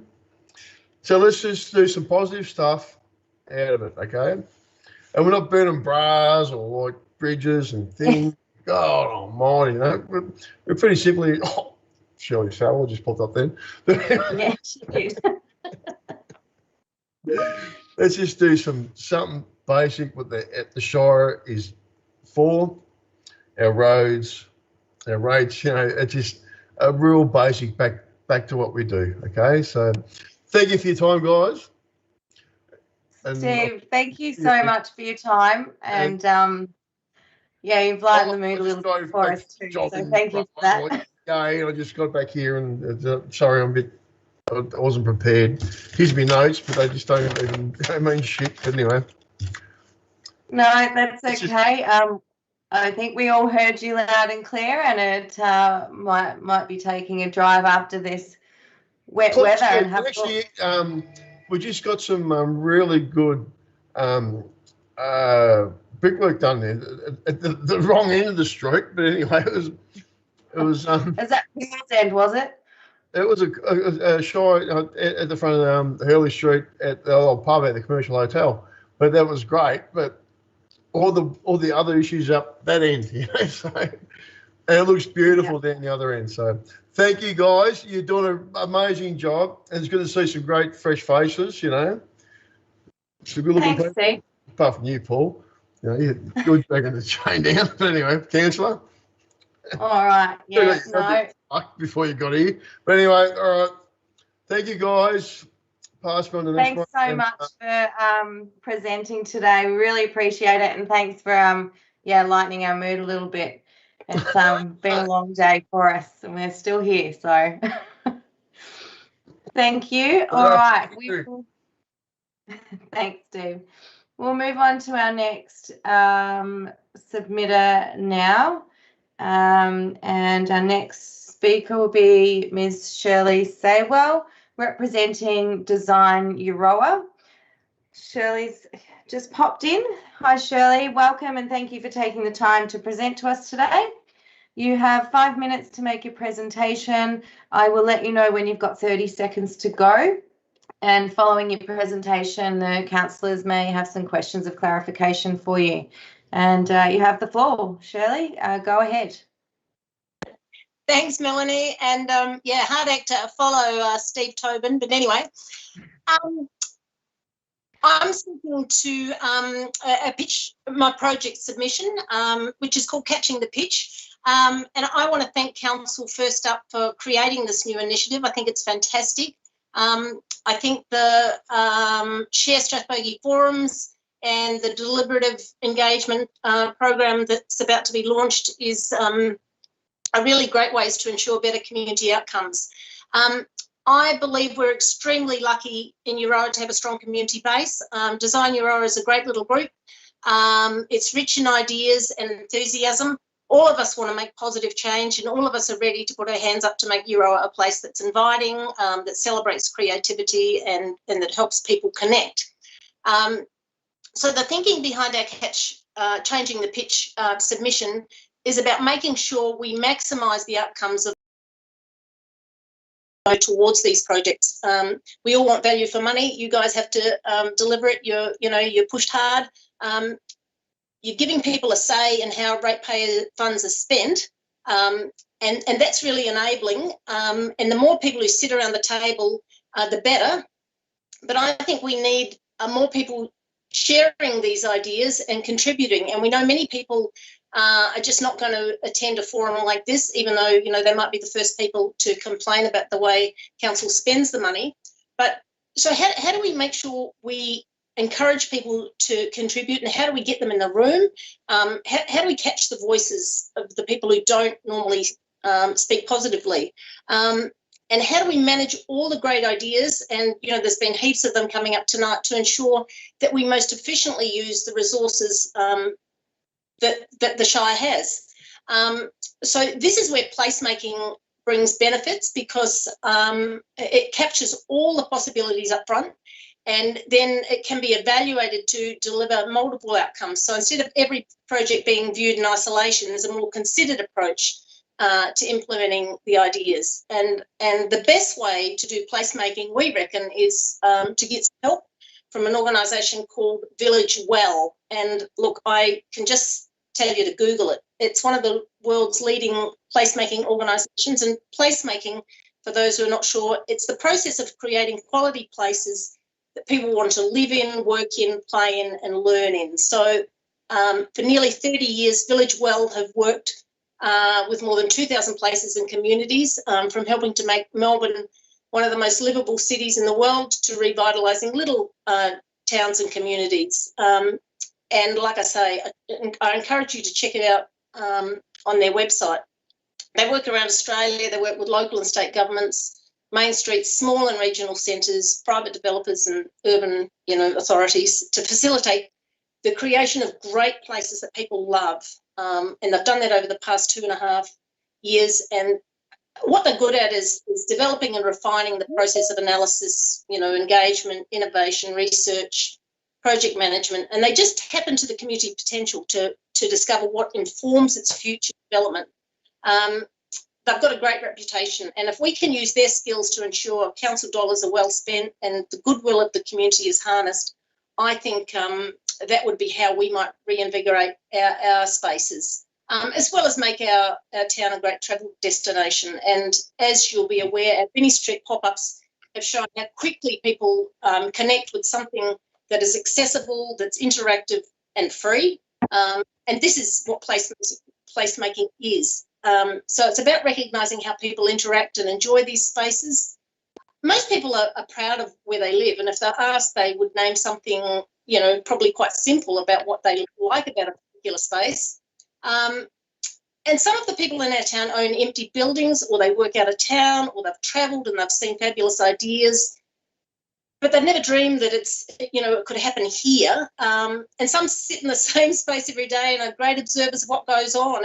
And these people all identify with a public space and all have, they all provide a resource that should be tapped. So this is why we're saying, how can we do that? Design Your Own and creating the little pop-up spaces has shown what a little bit of imagination and colour can do. And we want to build on it. You have 30 seconds left. Thank you. And we want to keep these ideas coming and continually surprise those who are coming to visit, or not just coming to visit, but to live here. So we want to extend the range of interactive and fun public spaces, and we'd like to see Village well employed to help us frame that narrative. Thank you very much. Thank you, Shirley. Thank you for taking the time to come and present to us this evening. Does any of the councillors have any questions for Shirley? No, I think, yes, we do have a question from Councillor Hayes-Burke, first of all. Thank you, Deputy Mayor. Thanks for the presentation, Shirley. Do you have a rough idea how much this costs to get these consultants to come and speak to councils? Because I know they've spoken to other councils or they've done work with other councils. Look, I believe it's probably around, I've put in the submission for $10,000. I'm thinking if we do this over 3 sessions, I think it's about $3,000 a session. I haven't factored in, hire of halls or stuff like that, but that's why I've kind of just gone for around $10,000. Happy to supply, we haven't had a quote for a while, so I'm working off an old quote. Where we were going to use them once before, but yeah, thinking about 3 sessions probably. So about $3,000 a session. So around 9 or 10 grand by the time we get some facilities to run them in. Assuming we don't have to do it on Zoom.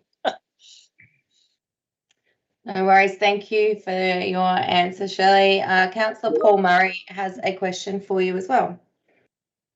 Thank you, Shirley. Good presentation. Can I just ask about this community well? I looked them up on their website, and they've got a great sort of presence there and a great record, it would seem, as a good group in this space. But I'm a bit confused about what do you see that you want to get out of these community workshops? What is it actually that you're trying to achieve from them? Can you just briefly just summarise that again? Sure. Well, it's more about a considered rather than a random approach. We did some pop-ups last year and we did them at breakneck speed, and they worked. We've got lots of ideas, but we'd actually like to sit down with others in the community who maybe don't, share a voice, or who have some ideas instead of kind of just, plucking ideas out of the air, it's about the community being, managed. This group comes in, they run sessions, they're extremely good at what they do, and from that, the ideas that fall out of those sessions would inform how we might do our next streetscape, or how we might invigorate our main streets, or how we might make our landmarks more visitable, or it's about developing a coordinated plan so that you guys, when it comes to sessions like what we're doing now, there's kind of there's some thought gone into it beforehand, so that these ideas have actually been formulated and can kind of flow down to you in a kind of, instead of a higgledy-piggledy way, and that's still going to happen, but there's actually a considered, organised approach to the way we look at our streetscapes, the way we look at our public spaces. So it's about getting bang for your buck, instead of somebody going over here and doing a little project and somebody going over here and doing a little project. It's about them framing it so that money is well spent, and it's not spent here one year and undone the next year. So does that explain it to you? Yep, thank you, Shirley. Yep. That's great. Thank you, Shirley. Are there any more questions from councillors? No, I think we're all good to move on. Shirley, thank you very much for coming and presenting to us tonight. And we'll move on to our next speaker. I'll just get you to turn your video off. Thanks, Shirley. Our next submitter is Ms. Melinda Watson, representing the Euroa Community Action Group. Are you with us, Melinda? Yes, can you hear me? We can. Hi, how are you? Hi. Welcome, and thank you for taking the time to present to us today. You have 5 minutes to make your presentation, and I will let you know when you've got 30 seconds left. Following your presentation, councillors may have some questions of clarification for you. And for now, you have the floor, so go ahead. Thank you very much, and thanks very much for the opportunity. I'm Melinda Watson. I've got 3 children, and hopefully for 5 minutes they can behave. I work at the Euroa St John's School. I'm the PE and art teacher, and I've been a member of the Euroa Community Action Group for 4 years. I have a vision for Euroa, and that is that we use the glazed brick tiles that we make in Euroa to create unique murals for our town. Just like Benalla has the painted murals and that everyone comes to see, and they have festivals, and people go and see them to admire them. And Gurumbat or Rochester have the silos. I think this is something that could be really unique for our town. The glazed brick tiles and bricks are made in Euroa by Euroa people, by the Euroa clay products. I have no affiliation with them, but they employ lots of locals. They're a fantastic product. There's 72 different colours, so there's so much scope to be able to create many different types of mural designs. These products that they make are trucked all over Australia, and they feature in police stations. They feature in Krispy Kreme donuts.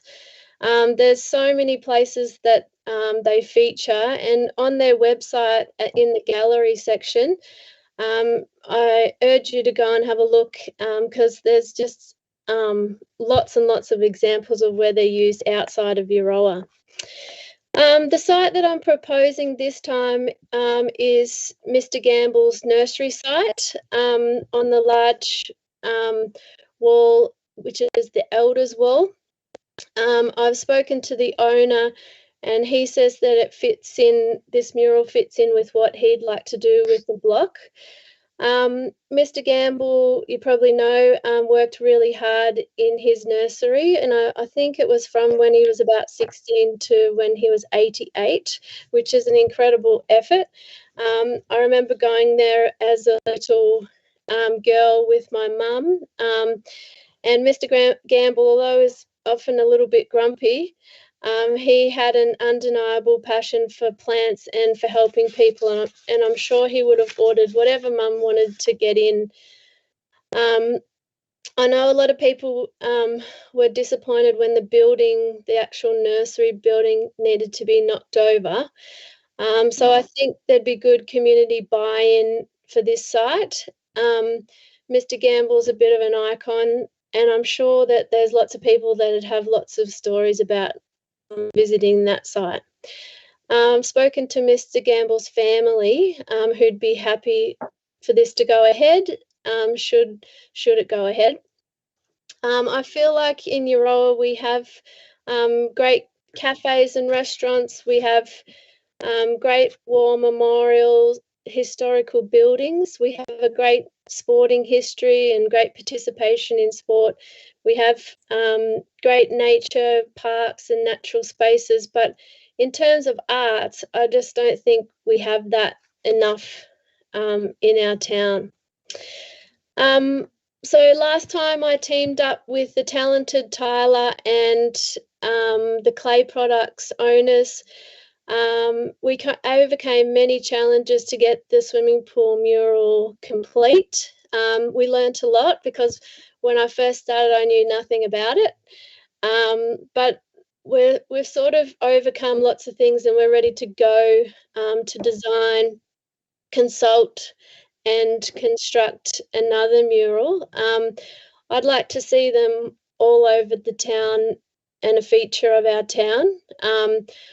I really want to inspire people to use this and many other homegrown products where we can in Euroa. I guess I want to see the potential of this product in Euroa, and I want that potential to be in the forefront of your mind. So 30 seconds, Melinda. Thank you. I've spoken to Claire Taylor in Arts and Tourism over a year ago. I haven't heard any more from that. And I really, at some point, would love some honest feedback about the vision that I had. And I know that there's many dull, boring walls that we could re-energise. So thank you very much. Thanks, Melinda. Thanks for your time tonight and for your enthusiasm around this. I remember when you were doing the wall for the pool. And yes, you did have some challenges to overcome there. Do I have any questions from any of the councillors for Melinda? No, I don't think so. It doesn't look like it at this point. So, yeah, thank you very much, Melinda, for your presentation and for your time and interest in putting that together. I'll let you go and we'll let our next speaker come in. So, thanks, Melinda, and good night. Our next submitter is Mr. Bernie O'Dear. Sorry if I said that incorrectly, representing the Rotary Club of Euroa. Are you with us, Bernie? Yes, I'm here. Thank you, Melanie. Hi, Bernie. Welcome. Thanks for taking the time to present with us tonight. You have 5 minutes to make your presentation, and I will let you know when you've got 30 seconds to go. Following your presentation, the councillors may have some questions of clarification for you. Until then, you have the floor. So off you go. Thank you, Melanie. Our proposal is to build a cable-type playground in Euroa. We feel that children of the ages between 6 and 15 years have absolutely no specialised place for them to play. And the one that I have proposed, which we have, I've sent a photo to, has 12 different articles that children can play on. And I believe that with that, along with our playground, which we've got it where we have our markets, it would be subsequent to those. Plus, you've got the skate park there, so it would make a very, very big playground. And I know, speaking to one particular lady, said it's a great thing if you can take children of various ages and they can all play in the one area rather than dropping one here, dropping one there and going all around the place. So that was our idea, that we bring that on. That's not the only position we had. We also thought perhaps someone said perhaps in Foy Street, where it can be seen from the bridge there. So therefore, to try and maximise the uses of the article, that's what we're trying to do. And also at the Memorial Oval, which is where my initial thoughts came from, knowing that there was a netball court, extra netball court built there, and there were a lot of kids involved with the girls playing netball and also the boys playing football. It gave them somewhere that they could put the kids and put them in there, and they could be safe and be sure while they're playing their sport. Thinking on that line, I then thought perhaps that would limit the amount of use it gets, and perhaps where the Rotary barbecue is, not the barbecue, also, well, the barbecue there, that can be in Foy Street, and also or Kirkland Avenue on either side of the bridge there. Perhaps with where our market is, it'd probably be the preferred place. But of course, whatever decisions made by the Shire, that's what we'll go. We did have I went to a board meeting with the Rotary last board meeting, and the Rotary Club have said that they would put $10,000 towards this project, which I thought was extremely generous. And we know that the cost of the wire is probably $40,000, not including GST. The erection would be just on $11,000, so perhaps we could get the Rotary Club to pay for that side of it. But it does not costing for softball and the fence. I thought that probably the Shire would have, having done softball around the activities on at the Oval, they would have somewhere they could go to get a price on that. And I didn't know what the restrictions were or what the standards were as far as the Shire was going about the fence.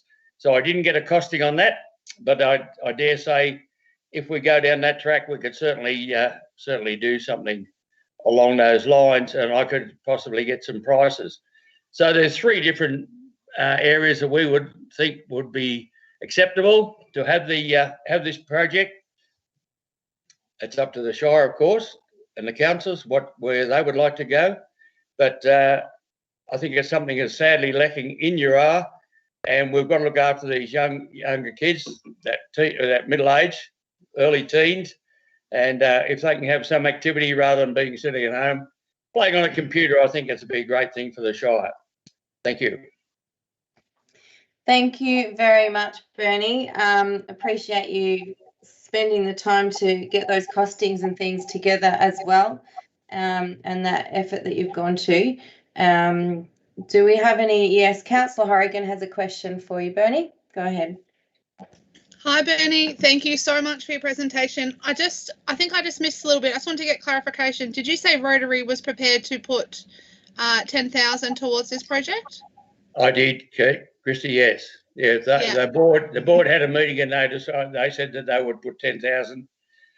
And the erection of actually, we've got somebody to erect it who particularly do this type of cable erection, and it's $11,000, and I think we might be able to squeeze another 1,000 out of Rotary. Thank you. Thanks, Bernie, and thanks for getting the quotes. It makes it a lot easier. Good. Thanks, Bernie. I have a question from Councillor Murray for you. Hi, Bernie. Thanks for your presentation. Can I just ask again? Ask you, why did you choose a cable type playground to price out? What was your reasoning behind selecting that? Well, I went to the cable because it's for the ages of 6 to 15 years. The playground that we've got at the present time down the where we have our market is definitely for the younger ones, and we're looking to something for the older children.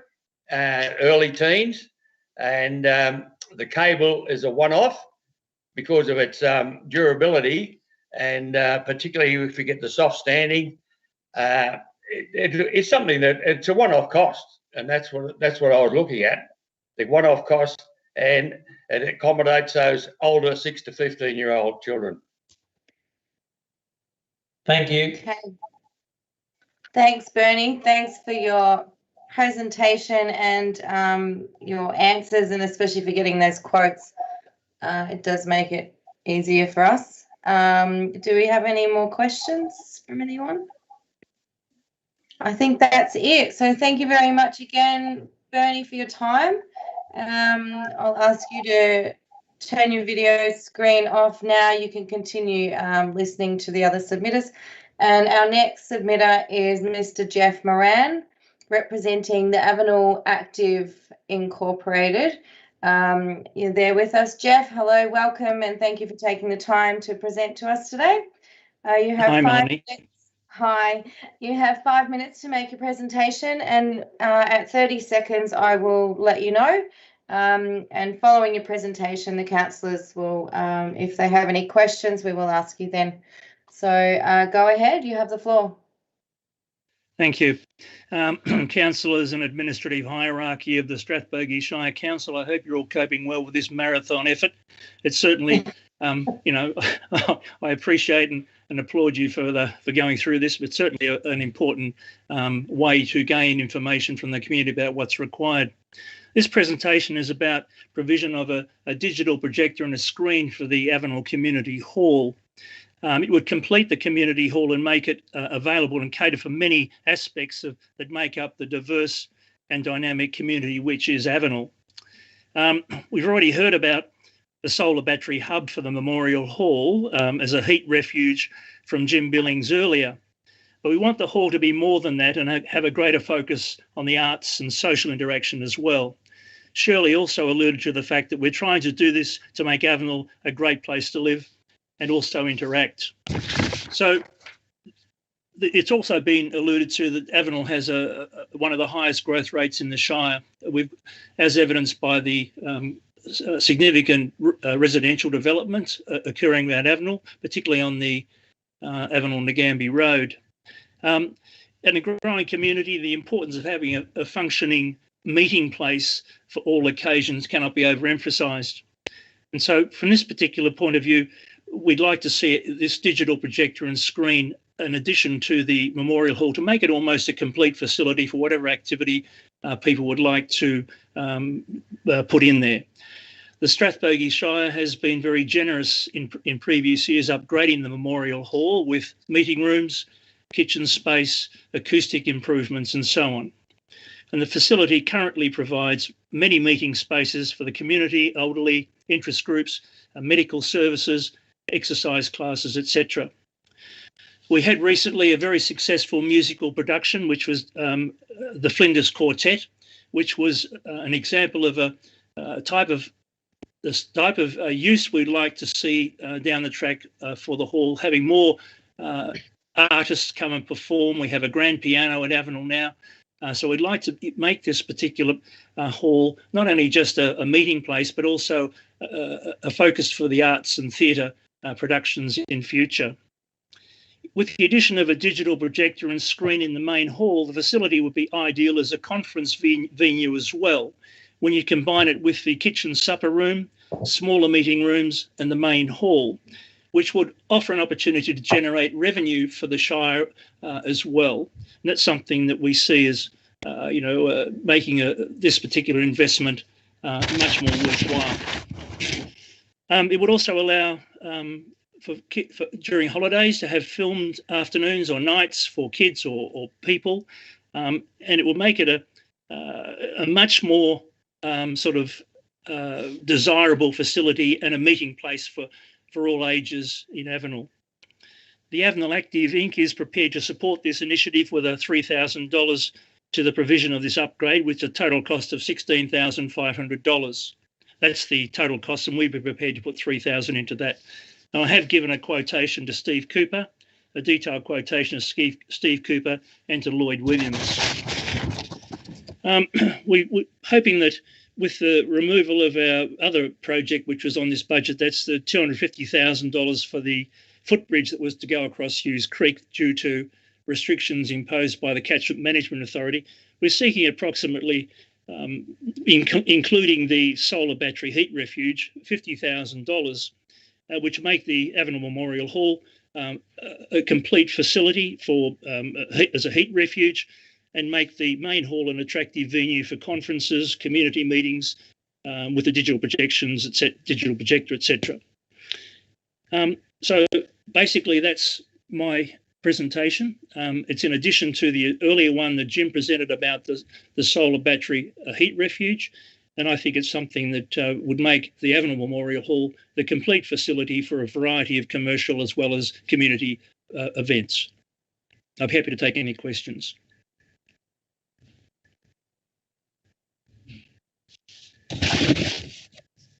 I can't hear you. Sorry about that. Thank you for your time.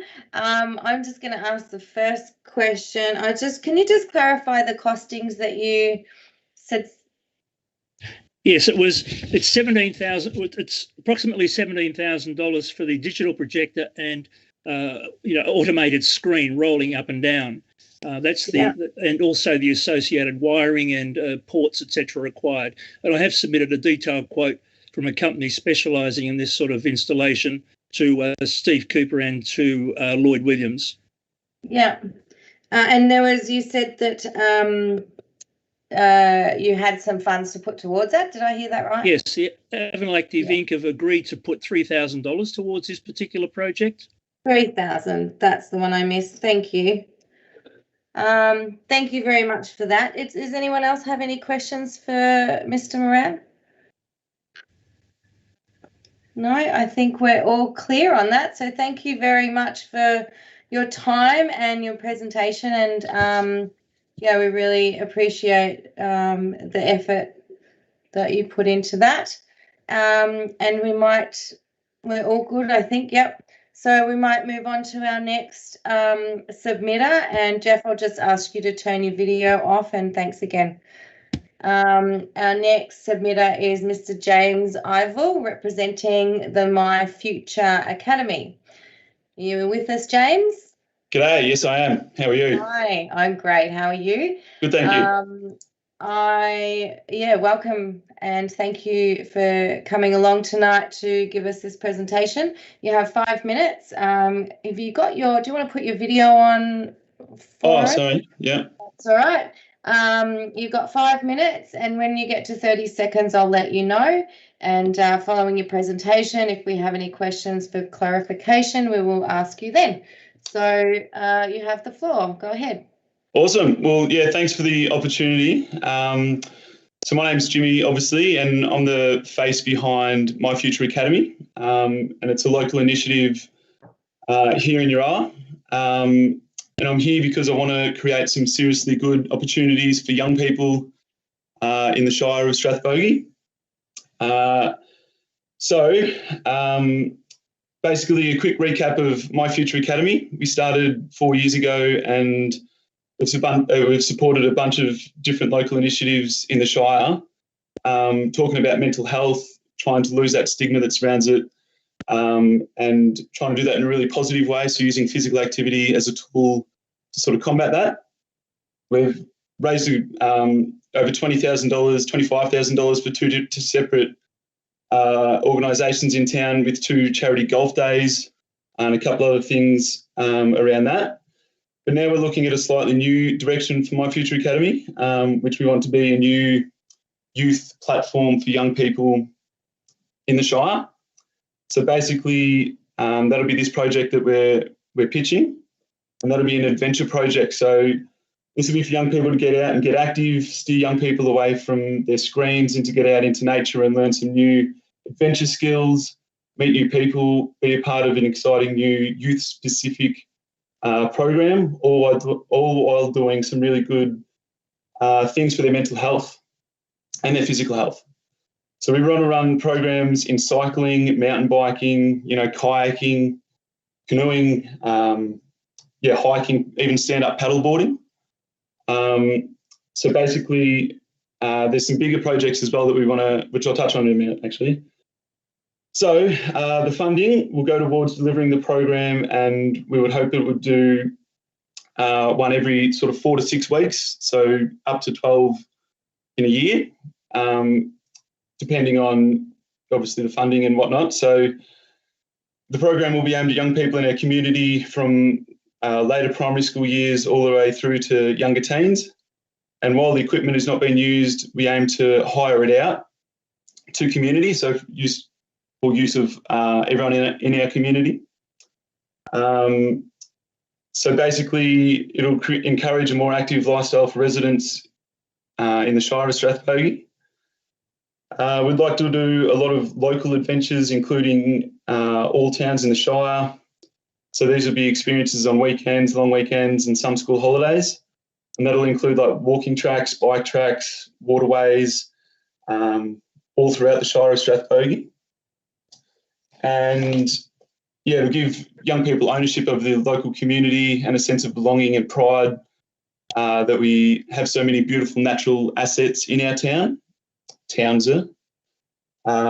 Also being active, social, and part of a group that'll boost overall wellbeing in young people. And yeah, again, access for our whole community through the hire program as well.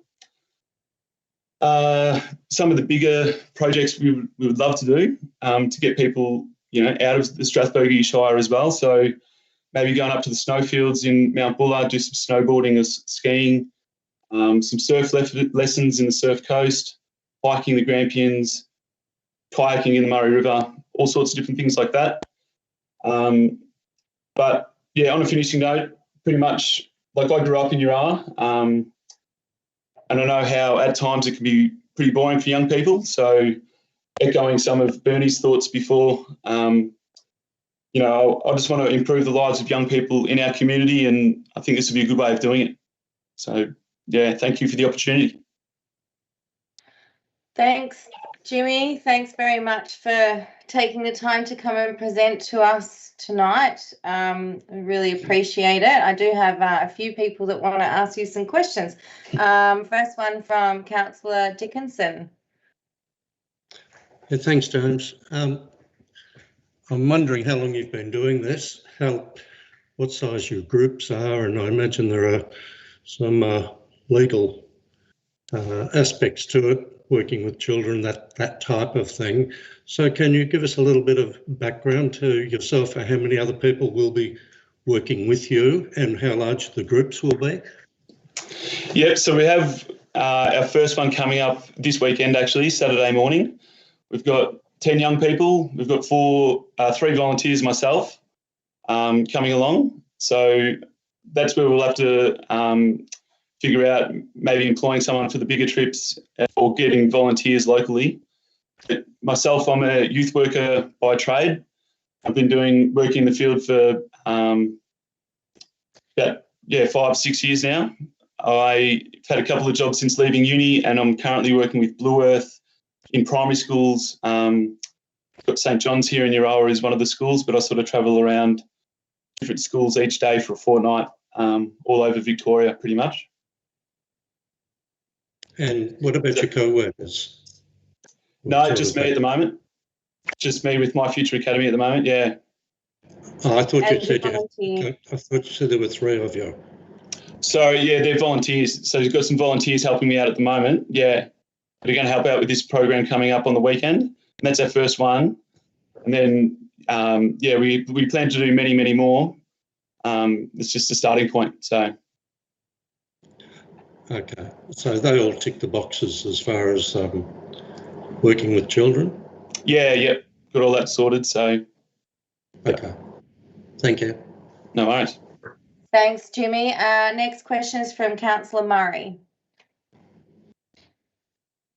Thanks, Deputy Mayor. Thanks, Jimmy, for giving the talk. The 25,000 which you're requesting, is that sort of for purchasing equipment?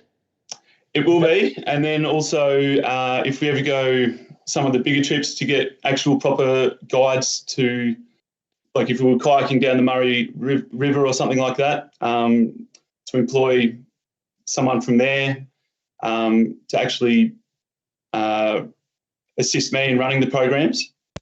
And then for, equipment, all sorts of things related to transport, all sorts of things. Great, thanks, Jimmy. Councillor Binks has a question for you next. Thanks, Jimmy. Thanks for the presentation. Apologies, you can't see me. My internet is dodgy. It's all right. So I think you've sort of followed it up, but yeah, it is. I just wanted to confirm what you're planning is to be a available and accessible to youth across the whole Shire, not just in Euroa. Is that correct? Yeah, absolutely. So we'd run programs, Lake Ngambie, up in Strathbogie. We plan to use what we've got, all these beautiful natural assets in the Shire, to definitely get around and try to get people out of not just Euroa, not just Ngambie, but broaden it out so we can see what all the towns have got. Excellent. Thanks, Jimmy. I have one question for you. What is your program? What are you doing this weekend?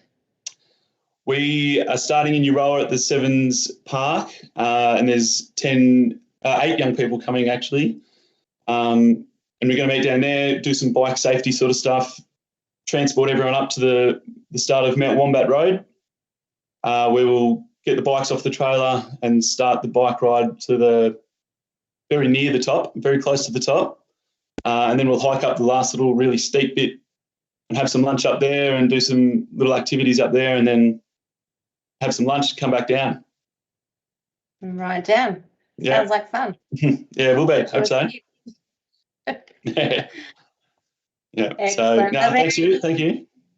Any other questions from anyone before Jimmy takes off? I think that is it. Thank you again, Jimmy, for coming in tonight and your time and and the work you do in the community with our young people. No worries. All right, thank you. Thank you. Yeah, see you later. Good night. You too. Good luck. See you later. Our next submitter is Ms. Edwina Thompson. Edwina has 3 submissions to speak to representing Design Euroa and about architecture. She has 15 minutes to make a presentation. Edwina, hi, welcome. Thank you for taking the time to present to us today. You will have 15 minutes and when you have 30 seconds left, I will let you know. Following your presentation, we'll have some time to ask you some questions of clarification. So now you have the floor. Thank you, and thanks for the opportunity. As mentioned, I've pitched 3 projects on the online platform, and one of them is on behalf of Design Euroa, and the other 2 were just as a community member outside of Design Euroa. I'm going to start with probably the biggest project I've pitched, and it's a little bit pie in the sky, but I guess that's how I think sometimes. And that is a art, community and cultural centre for Euroa. If you think about Benala's Art Gallery and Shepparton's Art Gallery, these are iconic architectural statements that are beacons in the landscape. They're often located at the gateway of a town, and they link incoming visitors and tourists to what the town or the Shire could offer, including the existing historical precincts and the surrounding natural environment. My project proposed a site around Sevens Creek Park because of its position in an access off the highway. The project would cost lots of money, but I just wanted to put it out there as something to for everyone to think about and maybe get the community talking about filling that space for art, culture, community and particularly visitor information. My second project that I pitched, I called the Binney Street Facade Initiative. One thing I'm particularly interested in is streetscape design and street character. And speaking to the community and also just being aware of the current state of some buildings and facades in Binney Street, this project was a way of strategically approaching a way of providing an initiative for property owners to actually invest in their property for the benefit of the town. This approach was staged in two parts in my proposal. One was about $1,000 for landowners to engage with a design professional to obtain advice on how to repair, reinvigorate, renew their existing facades and canopies on Binney Street. The second part of the proposal was to then use that expert advice to obtain funding. I proposed up to $10,000 to then complete the proposed works. The aim being to improve streetscape, engage with a process that puts good design at the forefront, and encourage landowners to invest in the town and in the streetscape. My thinking is that, or my hope would be that with the grant money that they would apply for, that they would do any extra on top of that, or maybe it could be like a 1-to-1 ratio of what they put in and what the Shire puts in. And obviously a cap on that funding eventually. So whether only 2 or 3 landowners took it up, I wouldn't be sure, but that was just the second project. Approaches like this have been done before. Frankston City Council, often in a lot of projects like this have happened in the United States, where there's been buildings that have sort of been let go and derelict, and these initiatives help to reveal historical elements that then provide great street character, which again is just an indirect way of providing better commerce and better tourism and better livability of towns. My third project was on behalf of Design Euroa. I'm not sure, can I share my screen? Is that possible, or? Yeah, absolutely, Edwina. Sorry, I was on mute. Go ahead. Can you see it now, or do I have to click something? Sorry. Not yet.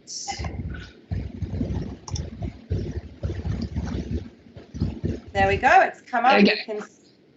Well done. So hopefully a lot of you are familiar with Design Euroa. We are a community group, all volunteers. We started out as a group of design professionals. Myself, I'm an architect. It includes some other local architects, and it also includes just some local artisans, non-architects, non-design focused people, includes all types of people. At the end of the last year, we completed 2 pop-up spaces in Binney Street. We had amazing feedback from these spaces. They were in response to providing outdoor dining for COVID, obviously, and hopefully you're familiar with the Pocket Park and the Town Beach. Our latest edition was just a survey form, and we got amazing feedback on the survey form. I would say 99.9% positive feedback from locals and tourists. And in terms of feedback that we've had more publicly on social media, some examples of feedback are, I love the Pocket Park and the beach, they bring so much joy. And I love the beach, my children loved it and so did we, what a difference it made. And the Pocket Park today proved a sensational place for lunch, a book and the newspaper. Hope it or something similar stays for good. And lastly, the pop-up park is a real winner. Had a lovely chat with a lady whom I had never met before who was knitting at the Pocket Park. So these are just some examples of feedback that people were willing to give publicly, but also privately. We've had messages of support. One that sticks out is from a mother that messaged me privately to say she was just so grateful to be able to take her children to somewhere that was like a beach, something that she couldn't afford to do in COVID. So she was really grateful to be able to do that. So that sort of is the feedback we got. And we think also that the indirect benefit of that was that tourists stayed longer, they spent more money, and hopefully they come back. So based on that information, my third and final project was to have a long-term strategic approach to implementing pop-up spaces like this on a long-term basis.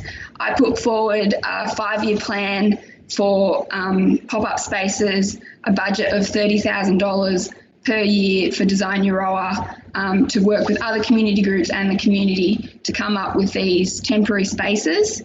What I really would love to see as part of this project would be that the funding could not only just fund the temporary spaces, but that could also implement some permanent fixtures to some spaces that we've highlighted that we think could work, such as raised platforms, deckings, fixed planting, some actual power to these sites for lighting or sound. So this long-term strategy would be that at the end of the 5 years that we would be left with infrastructure so that these kinds of spaces could continue to grow and develop for Binney Street and for Euroa. This is the little presentation I wanted to show you, which was the presentation we initially showed the council to get our original funding for the 2 pop-up spaces. I'm not sure if you've seen it before, but this is a little bit of a map of the areas we initially highlighted that we'd focused on. And this was the original concept for the Pocket Park. It looks a little bit different, as they always do in reality when you have to do it in a couple of weeks and with the resources that you do have and the people that you do have. This was one that was for the already out the front of the already read bookshop. We only picked 2 to do, but we have lots of ideas. And this was the town beach. It didn't look too dissimilar to that in the end, but that was the town beach. Shirley already touched on the village well, which is about basically a service that brings the traders along. And then we have laneway activation ideas and other unused space ideas. This is the Gamble's nursery site. So these are the sorts of things we're interested in and what the project would look at. Thank you. Excellent. Thank you very much, and very well timed there too. Good. And yeah, really great presentation, very detailed and explanatory. We have a question, first question from Councillor Horrigan for you. Hi, Edwina. Thank you so much for your presentations. They were great. My first question, you were talking about a community centre with an arts centre with a visitor information centre, and you were speaking about how most towns have it on the entries to their towns. Is there a particular building already available that sort of sparked this idea, or were you inspired by anything? I wasn't inspired by a particular building. I was inspired by a site, so the Sevens Creek Park site. Obviously that's a really beautiful site as it is, so that you don't have to be really carefully approached. But my inspiration was things like Benalla Art Gallery and the new Shepparton Art Museum. So thinking about, picking up that entry traffic, and that's why that site stood out to me. But as I said, that was just an idea. It's not really at the set project stage. It's just something that I thought could be discussed. Thank you. Thanks. Thank you, Edwina. I have another question from Councillor Murray. And if you just want to stop sharing your screen and we can go back to our view, if you like. But Councillor Murray, go ahead. Thanks, Edwina. Some great ideas there, and I think there's lots of positives out of all three of them. I just wanted to just ask a question about the first one again. There are quite a few people who talked about cultural centre, cultural arts, information. One of the problems with Simmons Creek Park, as you can imagine, though, is its frequent flooding, which inhibits the construction of some infrastructure there. I think whilst that should be a priority for the Shire over the next few years, I wonder if you've thought of any other sites other than next to the creek, or do you see that as a requirement somehow? I haven't thought of any other sites in my project or my proposal. I did also look at an additional site that I didn't put forward, which was sort of near the William Pearson Hall. But I think the flooding issue could be overcome with good design and good engineering.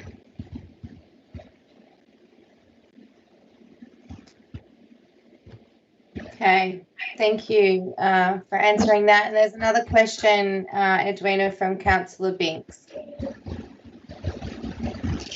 Thank you, Deputy Mayor. Thank you, Edwina. Apologies, I'm not. You're not seeing me. My connection's a bit rough out here, but I heard everything, and I had your presentation up on a that I could see. So all excellent. I would just like to thank you for thinking big. It's something that is really exciting to see these kind of really big picture dreams come from our community.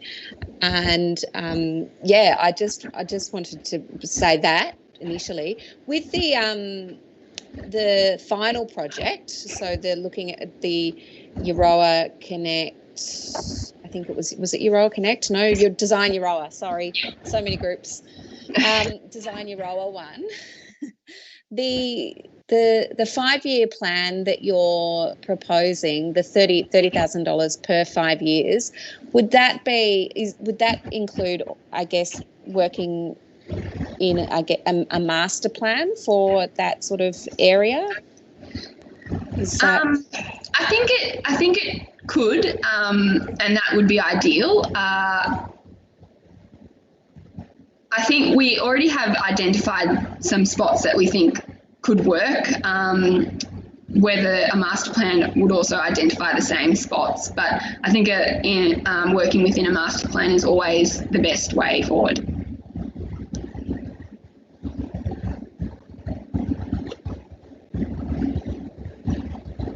Yes, thank you.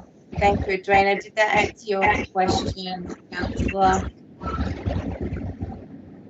I think we'll say yes. All right, if there are no further questions for Edwina, we might move on to the next speaker. Thank you. We've got a couple more to go. So thank you very much for your presentation and your time. It was obvious that you put quite a lot of work into that, so much appreciated. And our next submitter is Ms. Laura Baker, representing the Euroa Community Garden. Are you with us, Laura? Hello, yes I am. You're on the home stretch now. Welcome, and thank you for taking the time to present with us today. You have 5 minutes for your presentation, and I will let you know when you have 30 seconds left. And then after your presentation, we will ask you any questions if we have any.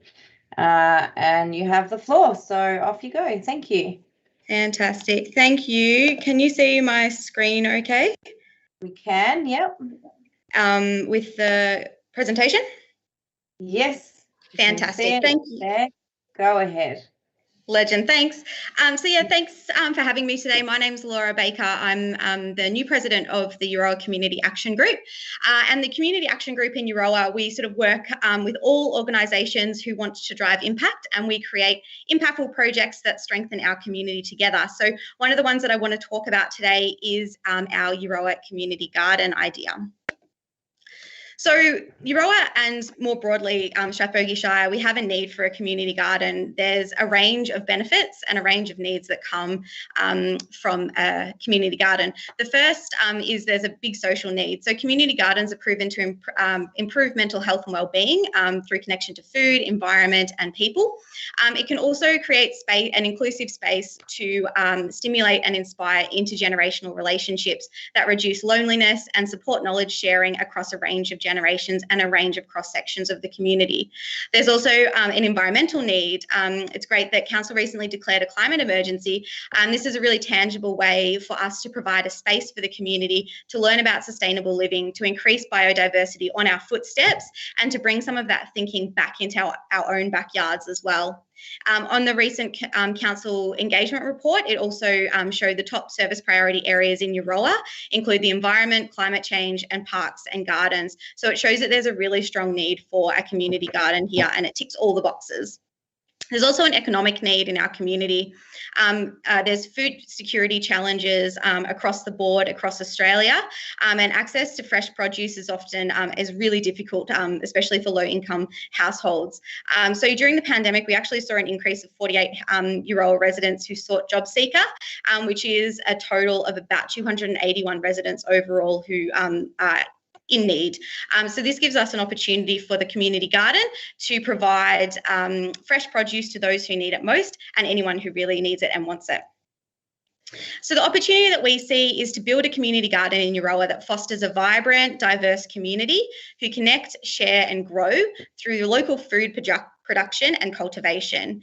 And the goals that we have for our community garden is to grow food locally and promote healthy living, whether it's on site or in your own gardens, in your own backyards, to create an open place for shared community activities that's inclusive and welcome for all.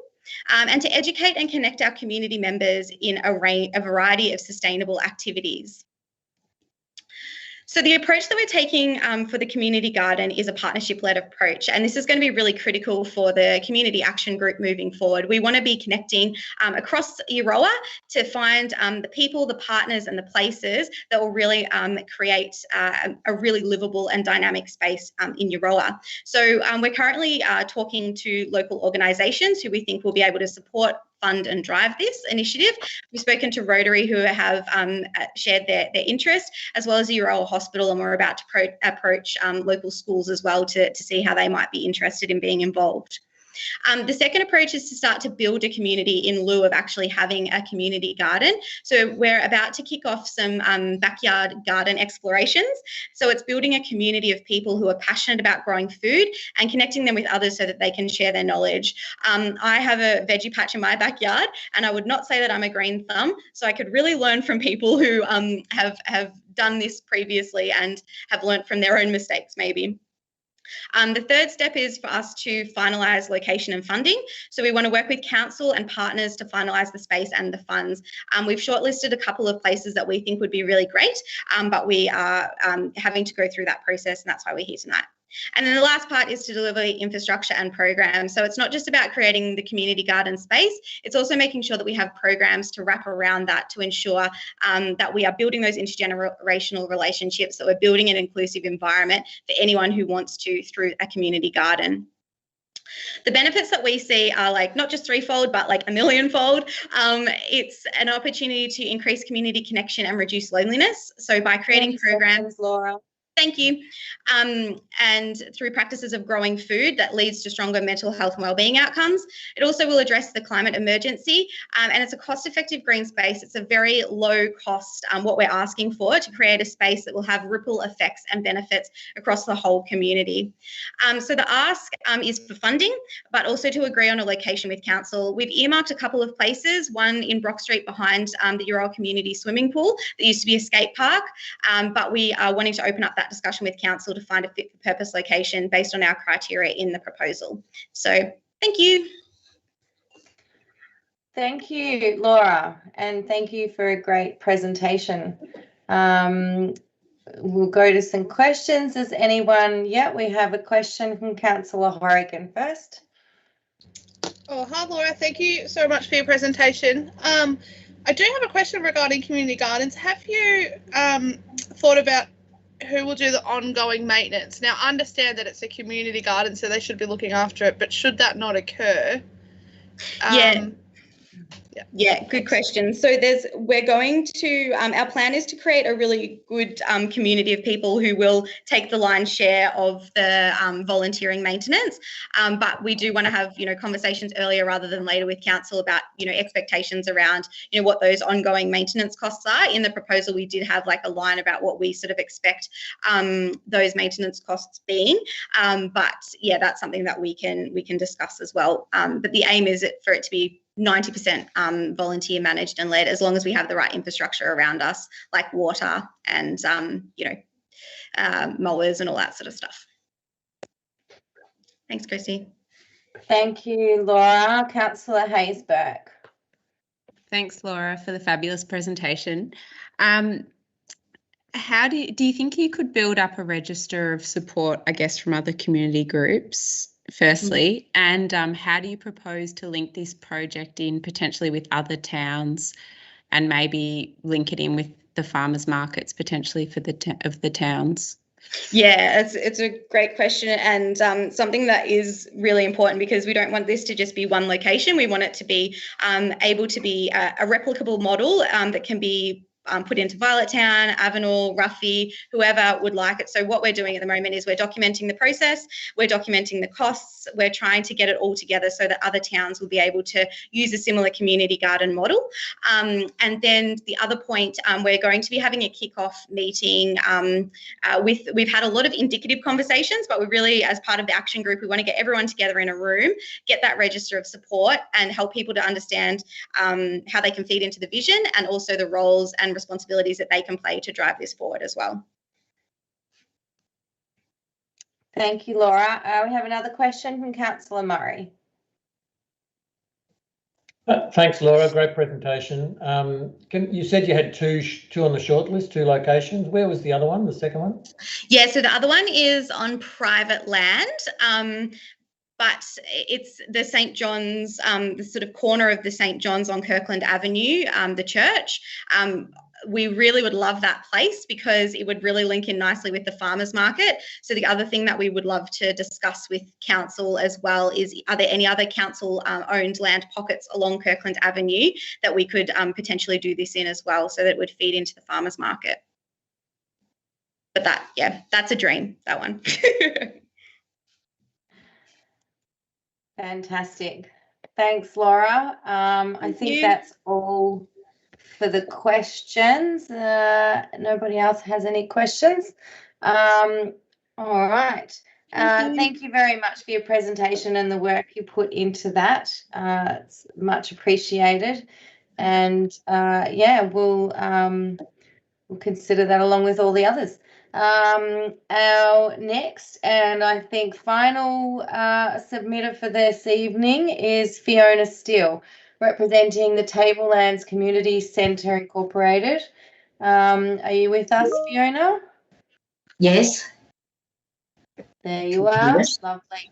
All right. Fiona, do you want to put your camera on, or are you happy to just speak? It's up to you. You can just speak if you like. Yeah, that's up to you, not a problem. Yeah. So, yeah, thank you for taking the time to come and present to us today. You have 5 minutes to make your presentation. I will let you know when you have 30 seconds to go. And following your presentation, we will ask you any questions if needed for clarification. You have the floor, so off you go. Okay, thank you. I'm the chairperson of the Tablelands Community Centre, and I have a couple of committee members with me tonight as well.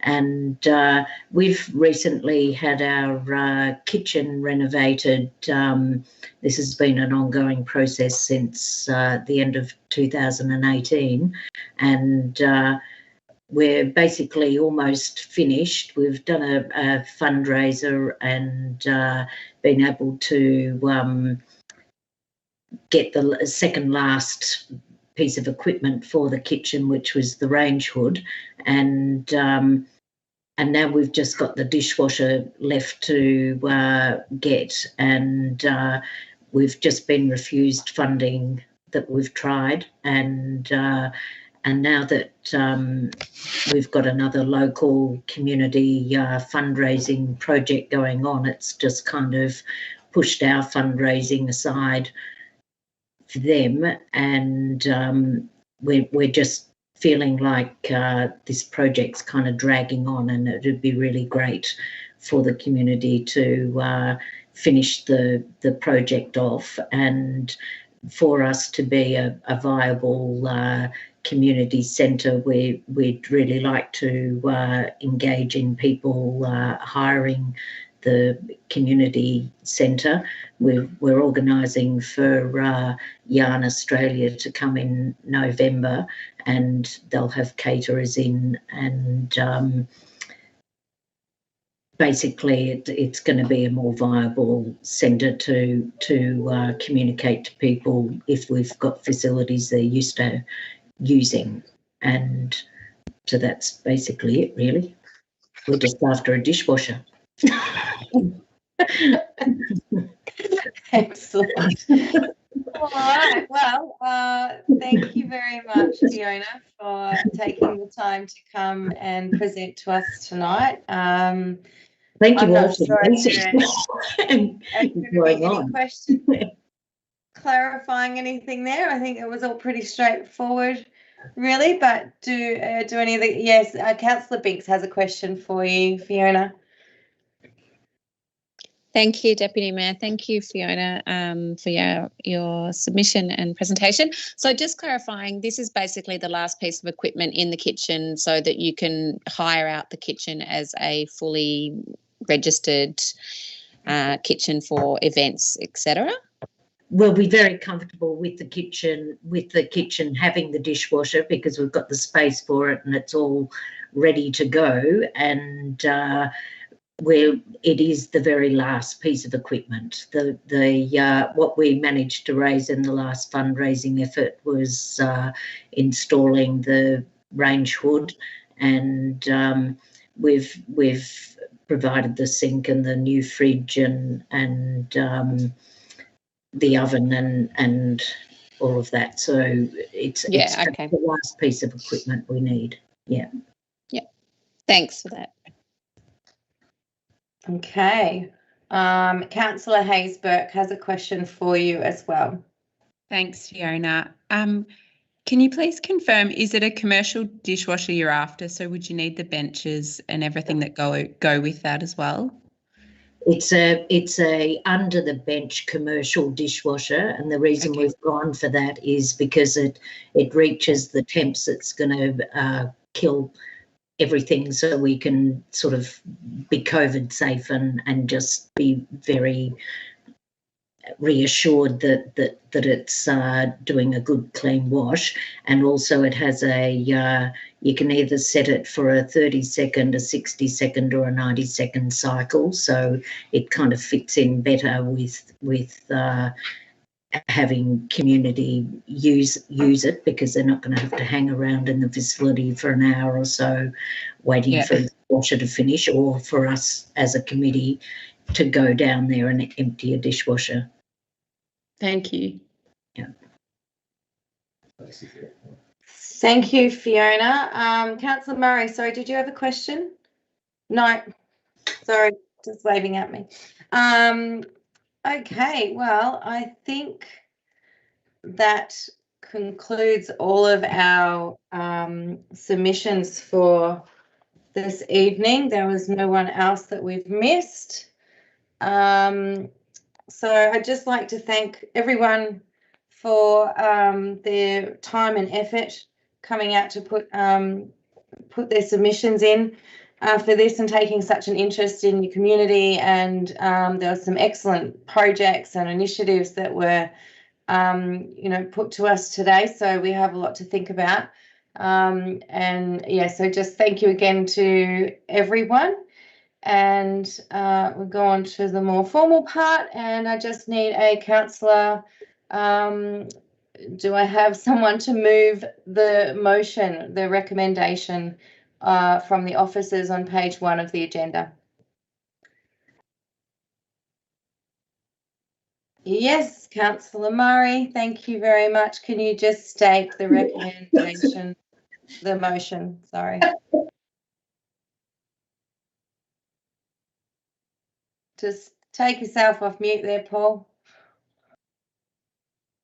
Sorry, I can't actually find the words. Otherwise, if somebody's got it there, they can move it. I can't actually see it now.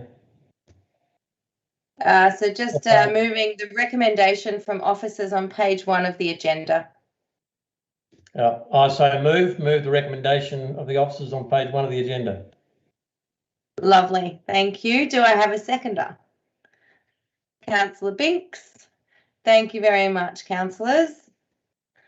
Councillor Murray, would you like to speak to the motion? No, I think it's been a great process, and I would thank again all those people who participated in it. They've probably all signed off now after such a night, but yeah, it's been great, I think, to hear from people and to hear the passionate projects that the community's got. And I commend councillors and council officers for arranging this and staying the distance. So well done all. Thanks, Councillor Murray. Councillor Binks, did you want to speak? Thank you, Deputy Mayor. Yeah, I'd like to second Councillor Murray's comments on that, and just also thank all the people that submitted for our budget this year. It's been quite a lot of submissions. We've got some work cut out for us, and also interested in your feedback. We're always open to improving this process. So if you've got some feedback, feel free to share it with us. Thank you. Thank you, Councillor Binks. So can I get a show of hands? Everyone in favour of the motion moved? Thank you, councillors. Okay, I declare the motion moved. And can I just add, it was just really great to see so many community members of all ages and all across the Shire coming out and putting their submissions in and taking the time and making the effort. There was some really great presentations. So yeah, thank you once again. And I declare the meeting closed. Our next meeting will be, it's been changed to 2 p.m. On the 15th of July. So the next ordinary council meeting will be 2 p.m. 15th of July. And I declare the meeting closed at 7:13 p.m. on the 8th of June. Thanks, everyone.